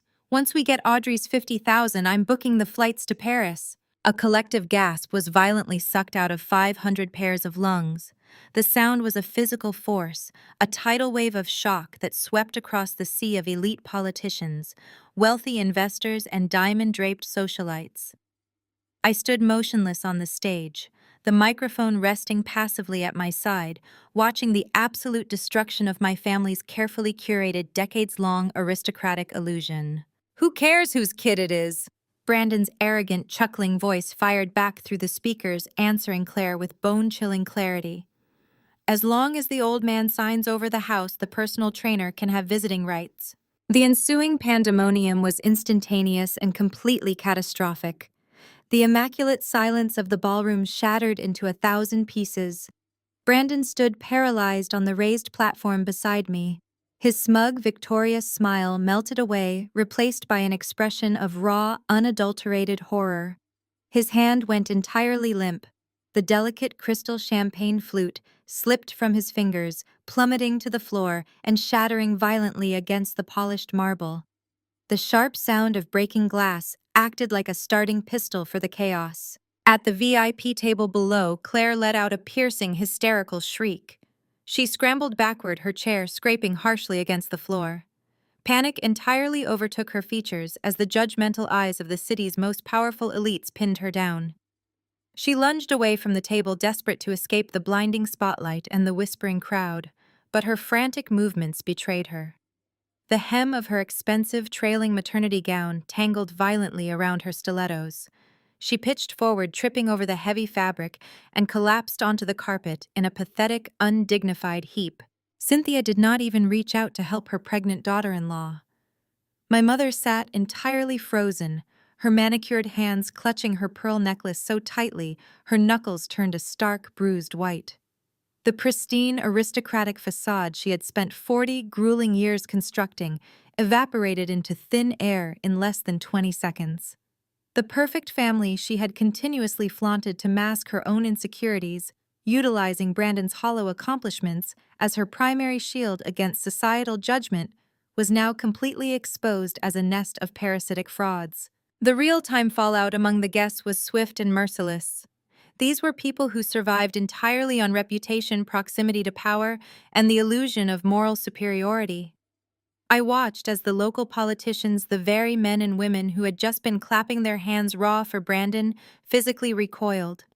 They actively turned their backs on the VIP table, creating a visible, widening circle of isolation around my family. The state senator who had shaken Brandon's hand just 10 minutes earlier signaled immediately to his security detail, discreetly moving toward the heavy oak exit doors to avoid being photographed near the scandal. The corporate investors leaned into their aides furiously, whispering instructions to distance their portfolios from Wilson Holdings. The echo chamber of enablers had instantly transformed into a firing squad of social executioners.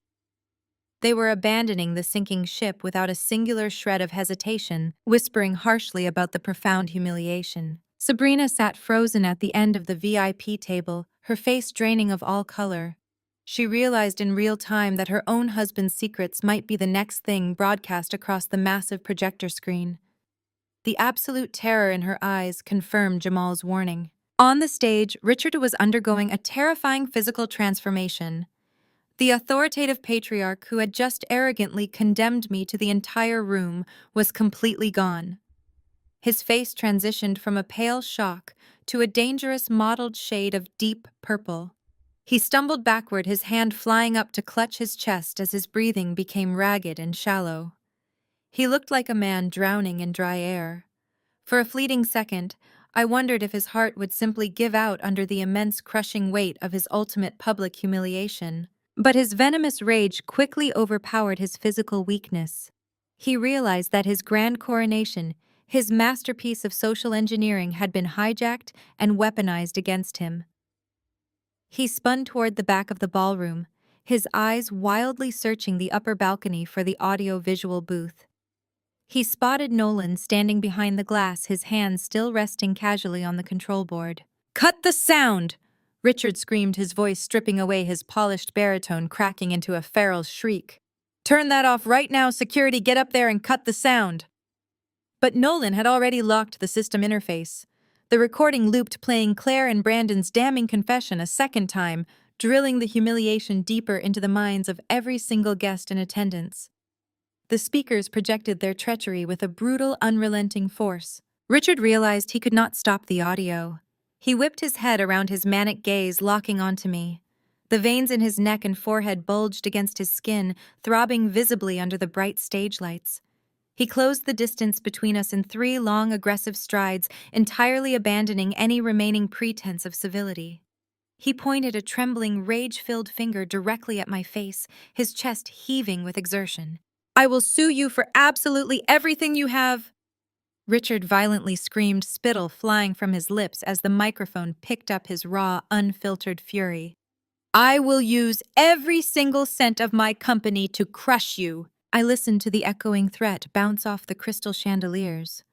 Richard stood there, his chest heaving, his face a violent shade of purple, promising to use his vast corporate wealth to crush me into the dirt. A sound bubbled up from deep within my chest. It started as a low, amused breath and quickly evolved into a sharp, echoing laugh. It was a cold, genuine sound that cut right through the heavy tension gripping the Platinum Country Club ballroom.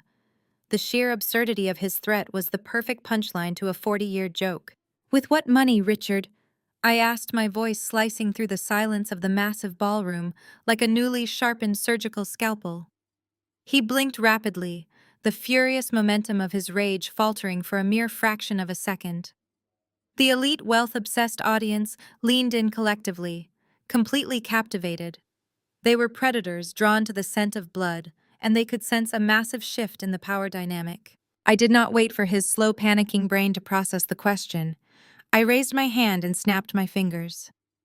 Up in the audio-visual booth, Nolan did not miss a beat. He executed the next command sequence. The massive projector screen behind Richard and Brandon flickered, dropping the damning audio transcript and replacing it with a series of highly classified, meticulously detailed corporate financial records. The Vanguard Holdings logo materialized in stark, undeniable high definition, hovering like a bird of prey over my father's head. Beside the logo, a cascade of heavily redacted banking statements, defaulted loan notifications, and asset seizure warnings scrolled downward. Murmurs erupted across the VIP tables. The wealthy investors in the room instantly recognized the Vanguard crest. It was the shadowy, aggressive private equity firm that had been quietly and ruthlessly buying up distressed industrial assets across the eastern seaboard for the past 5 years. They knew the name. They feared the firm, they just had no idea who was pulling the strings. I stepped closer to the edge of the stage, looking down at the very people who had spent my entire life ignoring my existence. Allow me to properly introduce myself to those of you who only know me as the quiet, disappointing middle child of the Wilson family. I announced, my voice steady and commanding. I am Audrey Wilson. I am the sole founder, primary shareholder, and chief executive officer of Vanguard Holdings. A collective gasp swept through the room. A prominent real estate developer in the second row actually dropped his program. Cynthia slumped back in her chair, her hands flying to her mouth. Brandon looked back at the massive screen, his eyes darting frantically over the complex financial data he lacked the basic education to understand. And as the CEO of Vanguard Holdings, I continued pacing the length of the stage to ensure every single guest heard my next words. I have a legal obligation to inform the investors, politicians, and socialites in this room that Wilson Manufacturing is not a thriving empire. It is a rotting corpse. Richard's company has been functionally bankrupt for 8 months. Richard staggered back, gripping the wooden podium to keep his balance. "You are lying," he sputtered, though the utter terror in his eyes confirmed the absolute truth. "This is a fabrication. Our quarterly projections are rock solid." "Your quarterly projections are a work of creative fiction, Richard," I countered smoothly. "Let us talk about your visionary leadership. 5 years ago, when the manufacturing sector shifted toward automated logistics, you refused to adapt.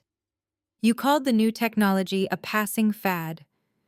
Instead of investing in your infrastructure, you siphoned corporate funds to maintain this pathetic illusion of extreme wealth." I pointed to the scrolling documents on the screen behind him. "When the revenue streams dried up, you panicked. You took out massive high-interest mezzanine loans from predatory lenders just to cover your exorbitant personal expenses.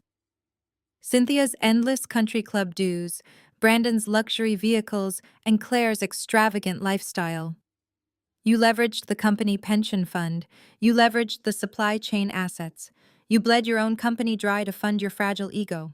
The investors in the room were already pulling out their phones, frantically texting their brokers. The state senator who had championed Richard's business practices earlier that evening looked physically ill. They realized their associations with him were now toxic. "What you did not know," I said, leaning into the microphone, "is that Vanguard Holdings bought every single one of those toxic notes. I own your corporate debt, Richard. I own the supply chain contracts. I own the outstanding payroll liabilities. You thought I was a mousy scapegoat working a dead-end corporate job. In reality, I was sitting in a boardroom across the city, meticulously acquiring the literal deed to your entire life. Brandon finally seemed to grasp the magnitude of the situation. He looked down at Claire, who was still weeping on the floor in a tangled heap of silk, and then looked at his father. The golden kingdom he had been promised was nothing but a mountain of toxic debt. "You cannot do this," Brandon stammered, his voice cracking like a frightened child. "Dad, tell her she cannot do this. I hold the primary liens on everything." I stated, my tone devoid of any sympathy. "Your luxury cars, your expense accounts, the credit cards you use to buy designer clothes, they all belong to Vanguard." I reached into the hidden pocket of my emerald gown and withdrew a thick folded legal document. It was bound with a thick gold ribbon and stamped with a heavy, undeniable red wax seal. The physical weight of the paper matched the gravity of the moment. I proudly held the heavy document up high, letting the harsh stage lights perfectly catch the glowing crimson seal. "And about that beautiful historic family estate you just so generously gifted to Brandon and his miserable mistress," I said, my voice echoing with devastating finality. I held the heavy document up high, letting the harsh stage lights perfectly catch the glowing crimson seal.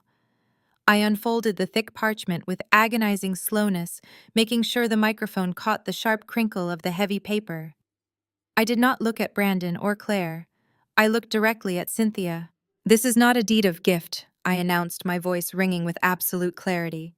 "This is a primary collateral agreement. 6 months ago, when Richard needed a sudden infusion of capital to keep his vital supply chain from collapsing entirely, he put up the Wilson family estate as collateral. He signed the historic mansion, the grounds, the stables, and every piece of antique furniture inside it over to Vanguard Holdings." I snapped my free hand. Nolan did not miss a beat. The projector screen behind me shifted, instantly displaying the final page of the contract.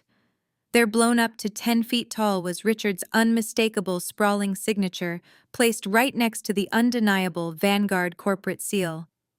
"You do not own that house, Richard," I said, dropping my arm. "You do not have the legal authority to gift it to Brandon or Claire or their unborn child. You are a tenant in my property." The ballroom remained trapped in a suffocating, breathless silence. Nobody dared to cough. Nobody dared to reach for their champagne.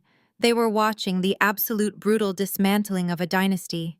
"And as your landlord," I continued, pacing slowly back toward the center of the stage, "I have been reviewing your account. You have missed 3 consecutive mortgage payments. You have ignored 7 formal notices of default sent via certified mail to your corporate office. Therefore, I am officially executing my right to reclaim the entire asset." I turned to face Cynthia, who was gripping the edge of her table so hard the veins in her hands looked ready to burst. "Vanguard Holdings is foreclosing on the Wilson family estate," I declared, letting the words strike her like physical blows. "Effective tonight at exactly midnight, the property officially changes hands. My private security team is currently waiting at the front gates. If you or any of your guests attempt to enter the premises after midnight, you will be arrested for criminal trespassing." Cynthia let out a visceral, high-pitched shriek that tore through the elegant room. It was not the measured theatrical gasp of a socialite. It was the raw, primal scream of a woman watching her entire identity evaporate into nothingness. The poised, untouchable matriarch completely vanished. She scrambled out of her chair, her knees buckling as she reached the bottom of the stage stairs. She actually dropped to her knees on the marble floor, her expensive diamond earrings swinging wildly as she looked up at me with wide, terrified eyes. "Audrey, please," Cynthia begged, her voice cracking, tears streaming down her perfectly contoured face, completely ruining her makeup. "You cannot do this. We have nowhere to go. All of my things are in that house. My clothes, my jewelry, my entire life is in that house. Please, I am your mother. You cannot put us on the street." I looked down at the woman who had spent 35 years making me feel completely invisible. I felt no pity. I felt absolutely nothing but the cold, hard satisfaction of a closed ledger. I stepped to the very edge of the stage, looking directly down into her pleading, desperate eyes. "Try Uber," I said, my voice completely devoid of emotion. I hear they are great for quick moves. Before Cynthia could unleash another hysterical sob, a new figure marched aggressively through the parting crowd of stunned guests. It was Monsieur Laurent, the Platinum Country Club's notoriously strict general manager. His face was flushed red, and he clutched a leather-bound folio so tightly his knuckles were white. He did not care about the familial drama unfolding on stage. He cared about his own bottom line. He stormed directly up the stairs, bypassing the weeping Cynthia and the paralyzed Richard.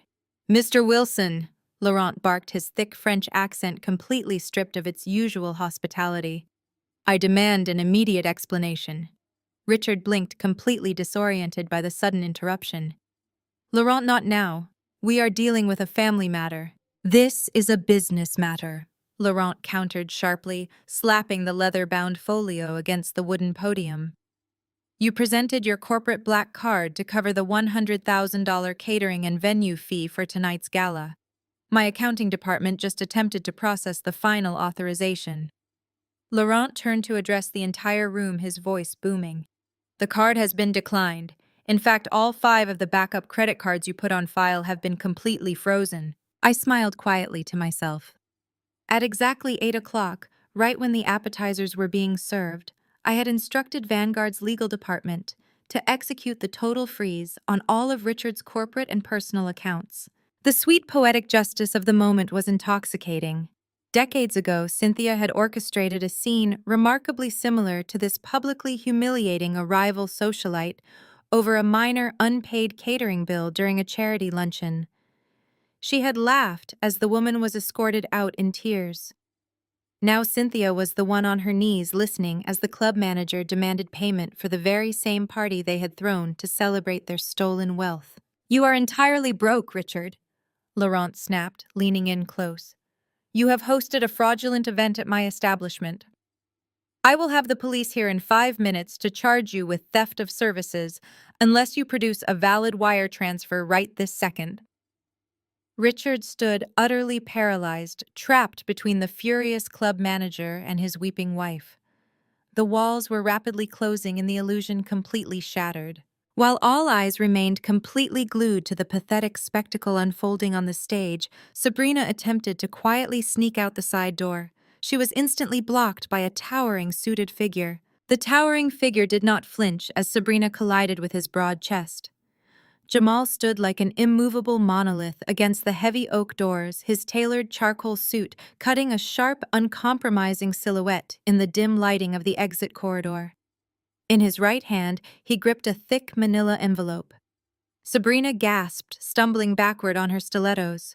Her eyes darted around, frantically searching for another escape route, but the sheer physical presence of her husband trapped her completely against the brass fixtures of the doorway.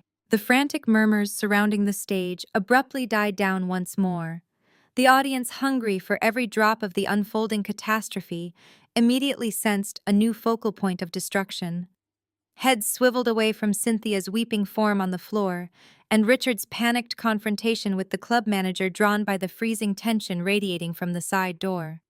500 elite guests fell completely silent, holding their collective breath as the bright spotlight of public scrutiny shifted directly onto the eldest Wilson daughter. For 5 long years, Sabrina had treated Jamal not as an equal partner, but as an exotic accessory she could parade around at country club mixers.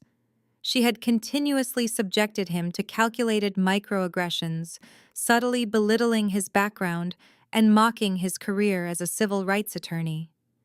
She viewed his dedication to justice as a cute hobby, simultaneously draining his bank accounts to fund her insatiable shopping habits.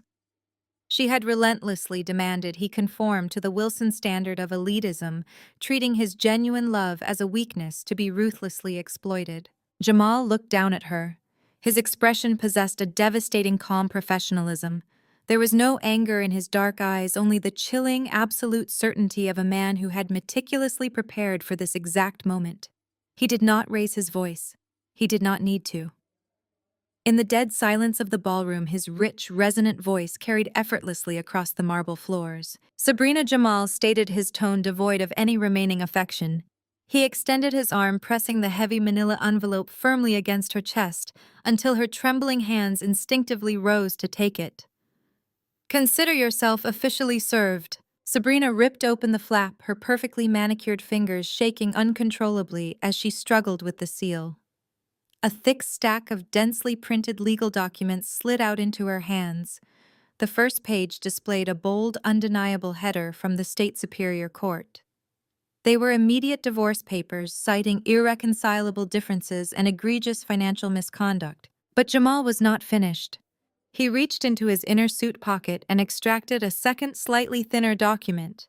He held it up for the surrounding socialites to see before pressing it directly into Sabrina's trembling palm. "That first packet dissolves our marriage," Jamal explained smoothly, stepping closer so his words struck her with maximum impact. "The second packet dissolves your freedom. That is a certified copy of the criminal complaint I filed this morning with the Federal Bureau of Investigation." Sabrina let out a choked gasp, her eyes scanning the official federal seal stamped at the very top of the page. The color drained entirely from her face, leaving her looking sickly and hollow. "You thought you were being incredibly clever," Jamal continued, exposing her treachery to the captivated room. "You thought I would not notice the secondary mortgages secretly taken out in my name. You assumed I was too busy with my practice to catch the offshore credit lines you opened using my social security number to funnel cash into your father's failing shell companies.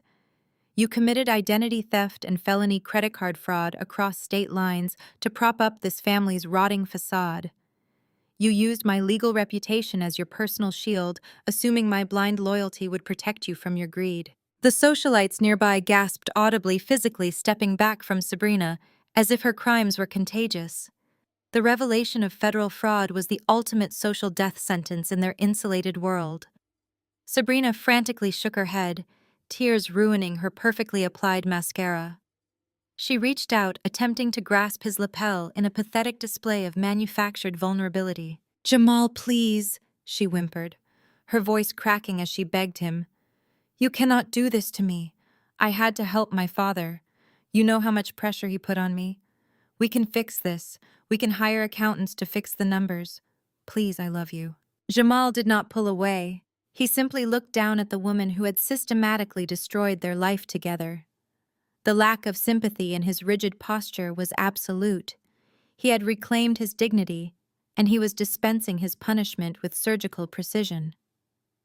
"I loved you," Jamal said, his voice carrying an immense, undeniable weight that commanded the respect of every single person in the room. "But I do not love felons. My lawyer will see you in court." He took a single step aside, smoothly clearing the path to the exit. He was no longer blocking her escape because there was nowhere left for her to run. Sabrina stood trembling, clutching the federal indictment against her chest, completely paralyzed by the sheer magnitude of her sudden, irreversible downfall. The silence in the ballroom stretched out heavy and suffocating. The Wilson dynasty had been methodically dismantled in less than 20 minutes. Richard was bankrupt. Brandon was homeless and exposed. Cynthia was humiliated over unpaid debts. And Sabrina faced federal prison. The aristocratic illusion had burned to ashes. Then a new sound pierced the heavy, stagnant atmosphere. It started as a faint wail cutting through the cold night air outside the country club's grand windows. Within seconds, the sound multiplied and amplified, growing rapidly louder and more aggressive. The distinctive shriek of multiple police sirens echoed across the manicured golf course, approaching the main gates at high speed. The flashing red and blue lights reflected violently against the glass panes of the ballroom, washing over the terrified faces of my family. Someone had finally called the cops. The heavy oak doors of the ballroom swung wide open. 4 uniformed police officers strode directly into the room, their boots thudding against the polished marble. The wealthy crowd parted instantly. Sabrina let out a strangled gasp and shrank back against the wall, clutching her federal indictment. She squeezed her eyes shut, expecting the officers to read her Miranda rights right then and there. But the lead officer marched right past her. They marched past Richard, frozen in his standoff. They marched past Cynthia. The officers stopped directly in front of Claire. Claire blinked up at them, her face a mask of utter confusion. She was sitting in a tangled heap next to Brandon. "Claire Thorne," the lead officer stated, his voice booming through the silent room. "Stand up!" What is this? Brandon demanded. You cannot just barge in here. Do you know who we are? They know exactly who you are, Brandon. A new voice echoed from the entrance. A man stepped through the doorway. The collective gasp that swept through the elite crowd was deafening. It was Marcus Thorne. He was also Claire's legal husband, the husband she assured Brandon she was divorcing. Marcus looked immaculate. His expression was a terrifying mask of controlled, absolute rage. I caught his eye across the vast room and offered a single nod. He nodded back, acknowledging the silent alliance we had formed 3 days ago. Marcus! Claire shrieked, scrambling to her feet. Marcus! It is not what it looks like. They are lying. Audrey is lying about everything. Save your breath, Claire, Marcus said, his voice slicing through the air. He did not yell. He did not need to. The sheer authority in his tone forced everyone to listen. I have seen the video footage delivered directly to my secure server. Brandon staggered backward, his eyes darting between Marcus and me. He suddenly realized the true depth of the surveillance I had maintained on him. I watched you and Brandon in the penthouse suite. Marcus continued, pacing slowly toward his wife. I listened to the audio. I heard you detail how you were planning to drain my offshore accounts before serving me with papers. I heard you laugh about using my money to fund Brandon's ventures because his own father was too cheap to provide the cash. Claire clamped her hands over her mouth. For her entire adult life, Claire had operated on a singular parasitic strategy. She targeted wealthy, powerful men, manipulated her way into their bank accounts, and systematically drained their resources before moving on to the next host. She had played the victim perfectly. Tonight, that lifelong strategy violently backfired. Marcus snapped his fingers, mirroring the gesture I had used earlier. One of the plainclothes detectives stepped forward and handed Claire a thick stack of legal documents. Those are the emergency court orders, Marcus announced. Signed by a judge at 4 o'clock this afternoon, they grant me immediate and exclusive possession of the Thorne estate. You are legally barred from entering the property. Furthermore, the judge granted an emergency total freeze on all of your personal and joint assets due to documented marital fraud. You cannot do this to me, Claire sobbed, dropping the papers. They scattered across the marble floor. I have nothing. My credit cards, my car, my clothes. You have the dress on your back, Marcus replied, and a one-way ticket out of my life. Officers escort her off the premises. The 2 uniformed officers stepped forward, flanking Claire on both sides. They gripped her arms firmly. Claire thrashed and screamed, kicking her heels against the floor as they dragged her away from Brandon. She begged for mercy, her wails echoing off the chandeliers. The socialites she had desperately tried to impress watched in silent, brutal judgment as she was hauled out the front doors, her reputation and financial security completely annihilated. She was thrown onto the street in a ruined evening gown. I watched her disappear, feeling the profound satisfaction of another ledger balanced. Up in the audiovisual booth, Nolan had finished his duties. He walked down the velvet-lined stairs and took his place standing directly to my right on the stage. He held a tablet containing the digital transfers of the Vanguard assets. Richard stood near the podium, his chest heaving with erratic breaths. He looked at the empty space where Claire had just been dragged away. He looked at Brandon, who was staring blankly at the floor, realizing his promised golden kingdom was a lie, and his mistress was a fraud. He looked at Sabrina, pinned against the door by Jamal holding her federal indictment. He looked at Cynthia, still curled on the floor, weeping over her lost country club status. His legacy was gone. His family was fractured. His wealth was a complete fabrication. And I, the daughter he had spent 3 decades treating like dirt, owned every single piece of his life. Something inside Richard's brain finally snapped. The sheer, overwhelming pressure of his total failure triggered a blind, irrational rage. His face turned a deep, dangerous shade of crimson. He let out a primal roar, completely abandoning any remaining shred of dignity. He charged the stage. He did not aim for me. He aimed for Nolan, the man holding the digital proof of his ruin. Richard sprinted up the short flight of stairs, clenching his fist, throwing his entire body weight into a violent, desperate punch aimed directly at Nolan's jaw. Nolan did not flinch. With the effortless, fluid grace of a man who had anticipated the attack miles away, Nolan simply pivoted his right foot and sidestepped. Richard's momentum carried him entirely off balance. His heavy fist swung through empty air. With a sickening thud that echoed through the massive ballroom, Richard Wilson tripped over the microphone cord and face-planted onto the unforgiving hardwood stage. He lay there, groaning in pain, sprawled flat on his stomach in front of the city's most elite residents. The heavy oak doors of the ballroom burst open with a resounding crash. 4 uniformed police officers strode directly into the room, their heavy boots thudding in unison against the polished marble floor. The sea of wealthy guests parted instantly, creating a wide, terrified path. Sabrina let out a strangled gasp and shrank back against the exit door, clutching her federal indictment to her chest.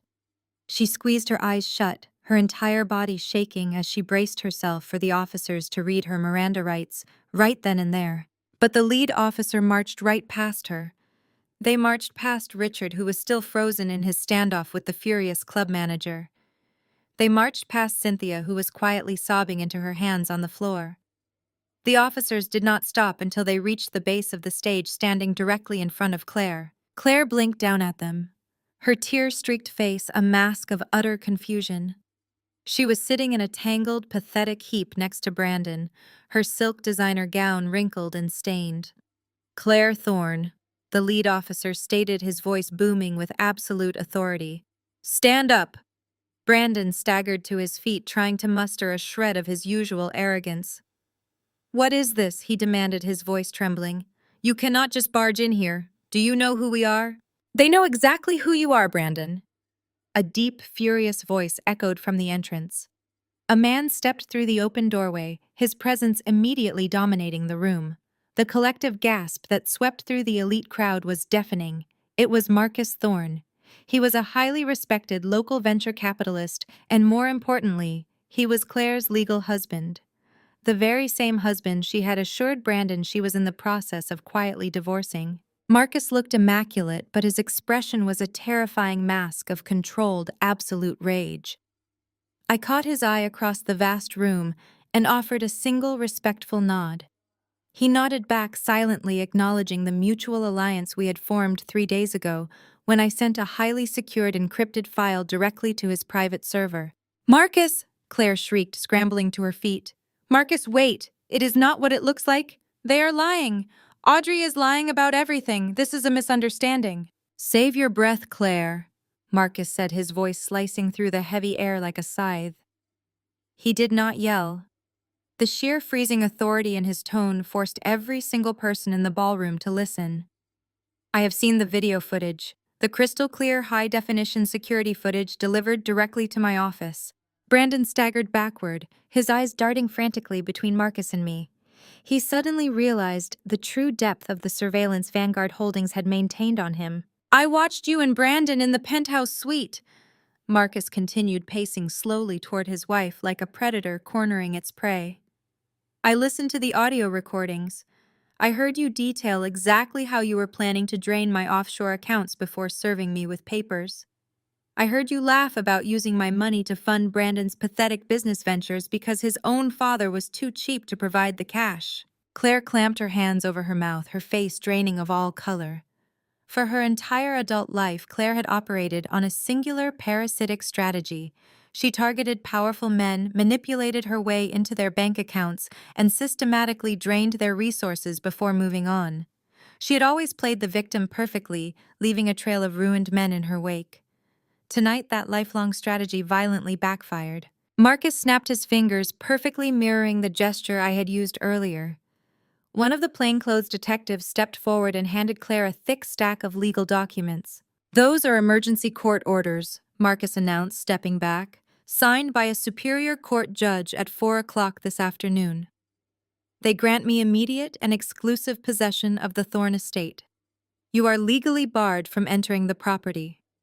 Furthermore, the judge granted an emergency freeze on all of your personal and joint assets due to documented marital fraud." "You cannot do this to me," Claire sobbed, dropping the papers. They scattered wildly across the marble floor. "I have nothing. My credit cards, my car, my clothes, my jewelry." "You have the dress on your back," Marcus replied coldly, "and a one-way ticket out of my life. Officers escort her off the premises." The two uniformed officers stepped forward, flanking Claire on both sides. They gripped her arms firmly. Claire thrashed and screamed, kicking her heels against the floor as they dragged her away from Brandon. She begged for mercy, her wails echoing off the crystal chandeliers. The socialites she had desperately tried to impress watched in silent, brutal judgment as she was hauled out the front doors, her reputation and financial security completely annihilated. She was thrown onto the street with absolutely nothing. I watched her disappear, feeling the profound satisfaction of another ledger balanced. Up in the audio-visual booth, Nolan had finished his duties. He walked down the velvet-lined stairs and took his place standing directly to my right on the stage. He held a tablet containing the digital transfers of the Vanguard assets. Richard stood near this podium, his chest heaving with erratic, panicked breaths. He looked at the empty space where Claire had just been dragged away. He looked at Brandon, who was staring blankly at the floor, realizing his promised golden kingdom was a lie, and his mistress was a fraud. He looked at Sabrina, pinned against the door by Jamal holding her federal indictment. He looked at Cynthia, still curled on the floor, weeping over her lost country club status. His legacy was gone. His family was fractured. His wealth was a complete fabrication. And I, the daughter he had spent 3 decades treating like dirt, owned every single piece of his life. Something inside Richard's brain finally snapped. The sheer, overwhelming pressure of his total failure triggered a blind, irrational rage. His face turned a deep, dangerous shade of crimson. He let out a primal roar, completely abandoning any remaining shred of dignity. He charged the stage. He did not aim for me. He aimed for Nolan, the man holding the digital proof of his ruin. Richard sprinted up the short flight of stairs, clenching his fist, throwing his entire body weight into a violent punch aimed directly at Nolan's jaw. Nolan did not flinch. With the effortless grace of a man who had anticipated the attack miles away, Nolan simply pivoted his right foot and sidestepped. Richard's momentum carried him entirely off balance. His heavy fist swung through empty air. With a sickening thud that echoed through the massive ballroom, Richard Wilson tripped over the microphone cord and face-planted onto the unforgiving hardwood stage. He lay there groaning in pain, sprawled flat on his stomach in front of the city's most elite residents. Richard lay completely motionless on the polished hardwood, his heavy, erratic breaths echoing loudly through the microphone he had just tripped over.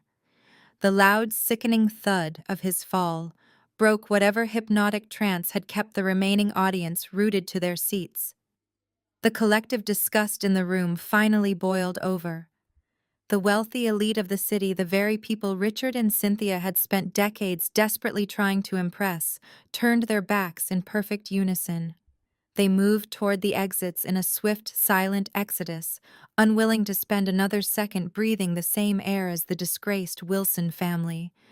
Designer gowns swept across the floor, completely bypassing Cynthia as she remained curled in a weeping, pathetic heap.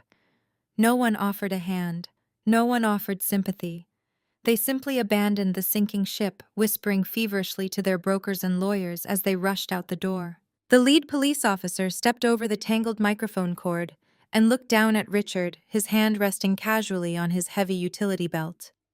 He did not offer to help my father up.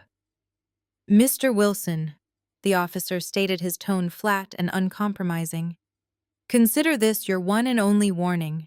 You just attempted a physical assault in front of 500 witnesses and 4 uniformed officers. If you so much as twitch aggressively in this man's direction again, I will have you in handcuffs, and you will spend the night in a concrete cell." Richard groaned painfully, slowly, pushing himself up onto his hands and knees. Blood trickled from a small cut above his left eye, mixing with the cold sweat on his flushed, panicking face. He looked utterly pathetic. The towering, intimidating patriarch of the Wilson dynasty was permanently reduced to a crawling, broken man on an unpaid stage. Nolan calmly adjusted his tailored cuffs, entirely unbothered by the pathetic display of violence. He stepped back, giving me the space I needed. I stepped forward, standing at the edge of the stage, looking down at the 4 people who had shaped my entire existence into a grueling, daily battle for basic validation. Richard bleeding and panting, Cynthia sobbing uncontrollably into her hands, Brandon staring blankly at the wall, completely stripped of his golden future. Sabrina still pinned near the heavy oak doors, clutching her federal indictment like a shield that could no longer protect her. "Look around you," I said, my voice dropping to a quiet, devastating murmur that carried effortlessly through the now empty, echoing ballroom. "Take a very good look at what your endless, unyielding greed has bought you." Richard finally managed to lift his heavy head, his eyes burning with a toxic mixture of intense hatred and total, crushing defeat. He opened his mouth to speak, but no words came out. "You had every opportunity." I continued, ensuring each carefully chosen word landed with absolute surgical precision. "You had 33 years to just be a decent family. You did not even have to love me. You just had to treat me with the basic fundamental respect owed to a human being. But you chose this exact outcome. You chose to build an entire empire on lies, theft, and unspeakable cruelty. You chose to exploit every single person who crossed your path, including your own blood." I shifted my gaze to Brandon, who visibly flinched and refused to meet my eyes. "You wanted the crown without putting in the work, Brandon. You wanted to inherit a kingdom you did absolutely nothing to build. Now you get to inherit exactly what you earned. Absolutely nothing. Your golden boy status just expired." I turned my eyes to Sabrina across the vast room. "You thought you were untouchable, Sabrina. You thought Jamal was just a stepping stone, a prop for your social climbing. You threw away a man who genuinely loved you for the sake of designer shoes and illegal offshore accounts. Enjoy your time in federal court." Finally, I looked down at my parents, the architects of my misery. "You spent my entire life calling me a failure. You made me the designated scapegoat for every single one of your personal insecurities. You truly thought that crushing me into the dirt would keep you permanently elevated. But all you did was teach me exactly how to survive the very worst you had to offer. You forged the weapon that destroyed you. You built Vanguard Holdings by showing me exactly how not to run a business and how not to treat people." I did not wait for their pathetic excuses. I did not want their forced apologies. I turned my back on them forever, leaving their shattered reality behind. Nolan reached out his warm, steady hand, finding mine. Our fingers intertwined perfectly, a silent testament to the genuine partnership we had built together. We walked down the center aisle of the ballroom, our synchronized footsteps echoing loudly against the cold marble floor.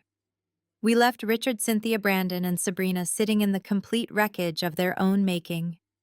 They were trapped on the floor of a massive, unpaid country club ballroom with absolutely nowhere left to run. As Nolan and I pushed through the heavy front doors and stepped out into the cool, crisp night air, a profound, undeniable physical sensation washed over my entire body. The crushing, suffocating weight of 33 years of trauma, the endless, desperate need for parental approval, the constant, paralyzing fear of rejection, it all instantly evaporated into the dark sky. My lungs expanded fully for the first time in my life. I stood taller. I breathed deeper. I was finally completely free from the toxic gravitational pull of the Wilson family. We walked toward the waiting car, leaving the blazing artificial lights of the Platinum Country Club behind us. The police sirens had faded away, replaced by the quiet, peaceful hum of the sleeping city. The great Wilson Empire was nothing but a pile of smoldering, toxic ashes. But as the heavy dust settles over the total destruction of my family's stolen legacy, a brand new chapter is already waiting to be written. The immediate vengeance is complete. The financial debts are paid in full. But what happens to the ruins once the fire finally burns out?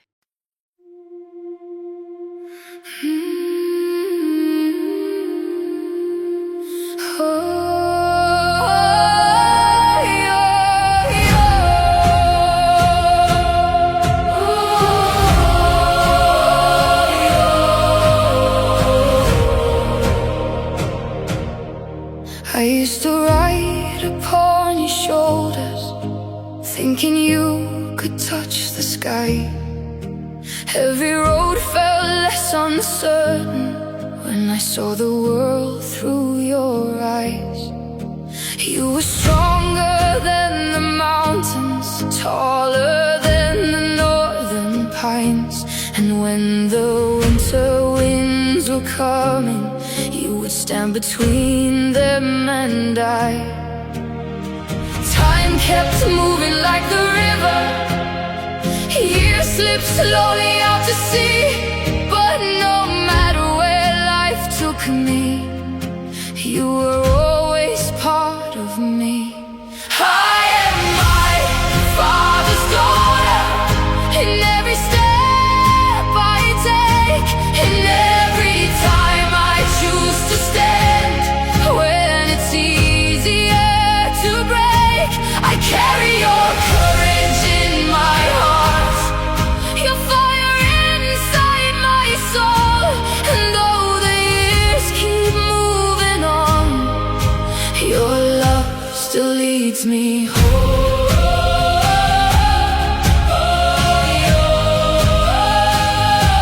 You taught me strength is not in power, but in kindness when it's hard. You taught me how to keep on going when the road grows cold and dark. Every lesson, every story, every laugh around the flame lies within me like an echo, calling softly through my name. And when I face my greatest battles, when I feel I can't go on, I can hear your voice beside me saying, child, you're stronger than you know.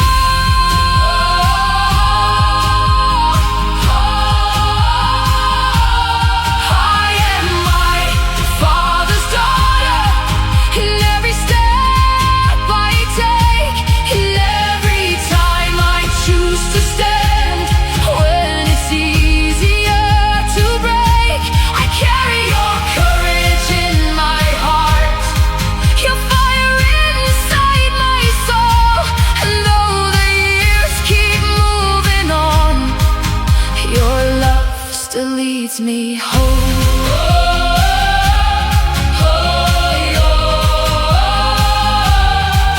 One day the snow will cover footprints, one day the fire will burn low, but the things a father gives his daughter are the things that never go.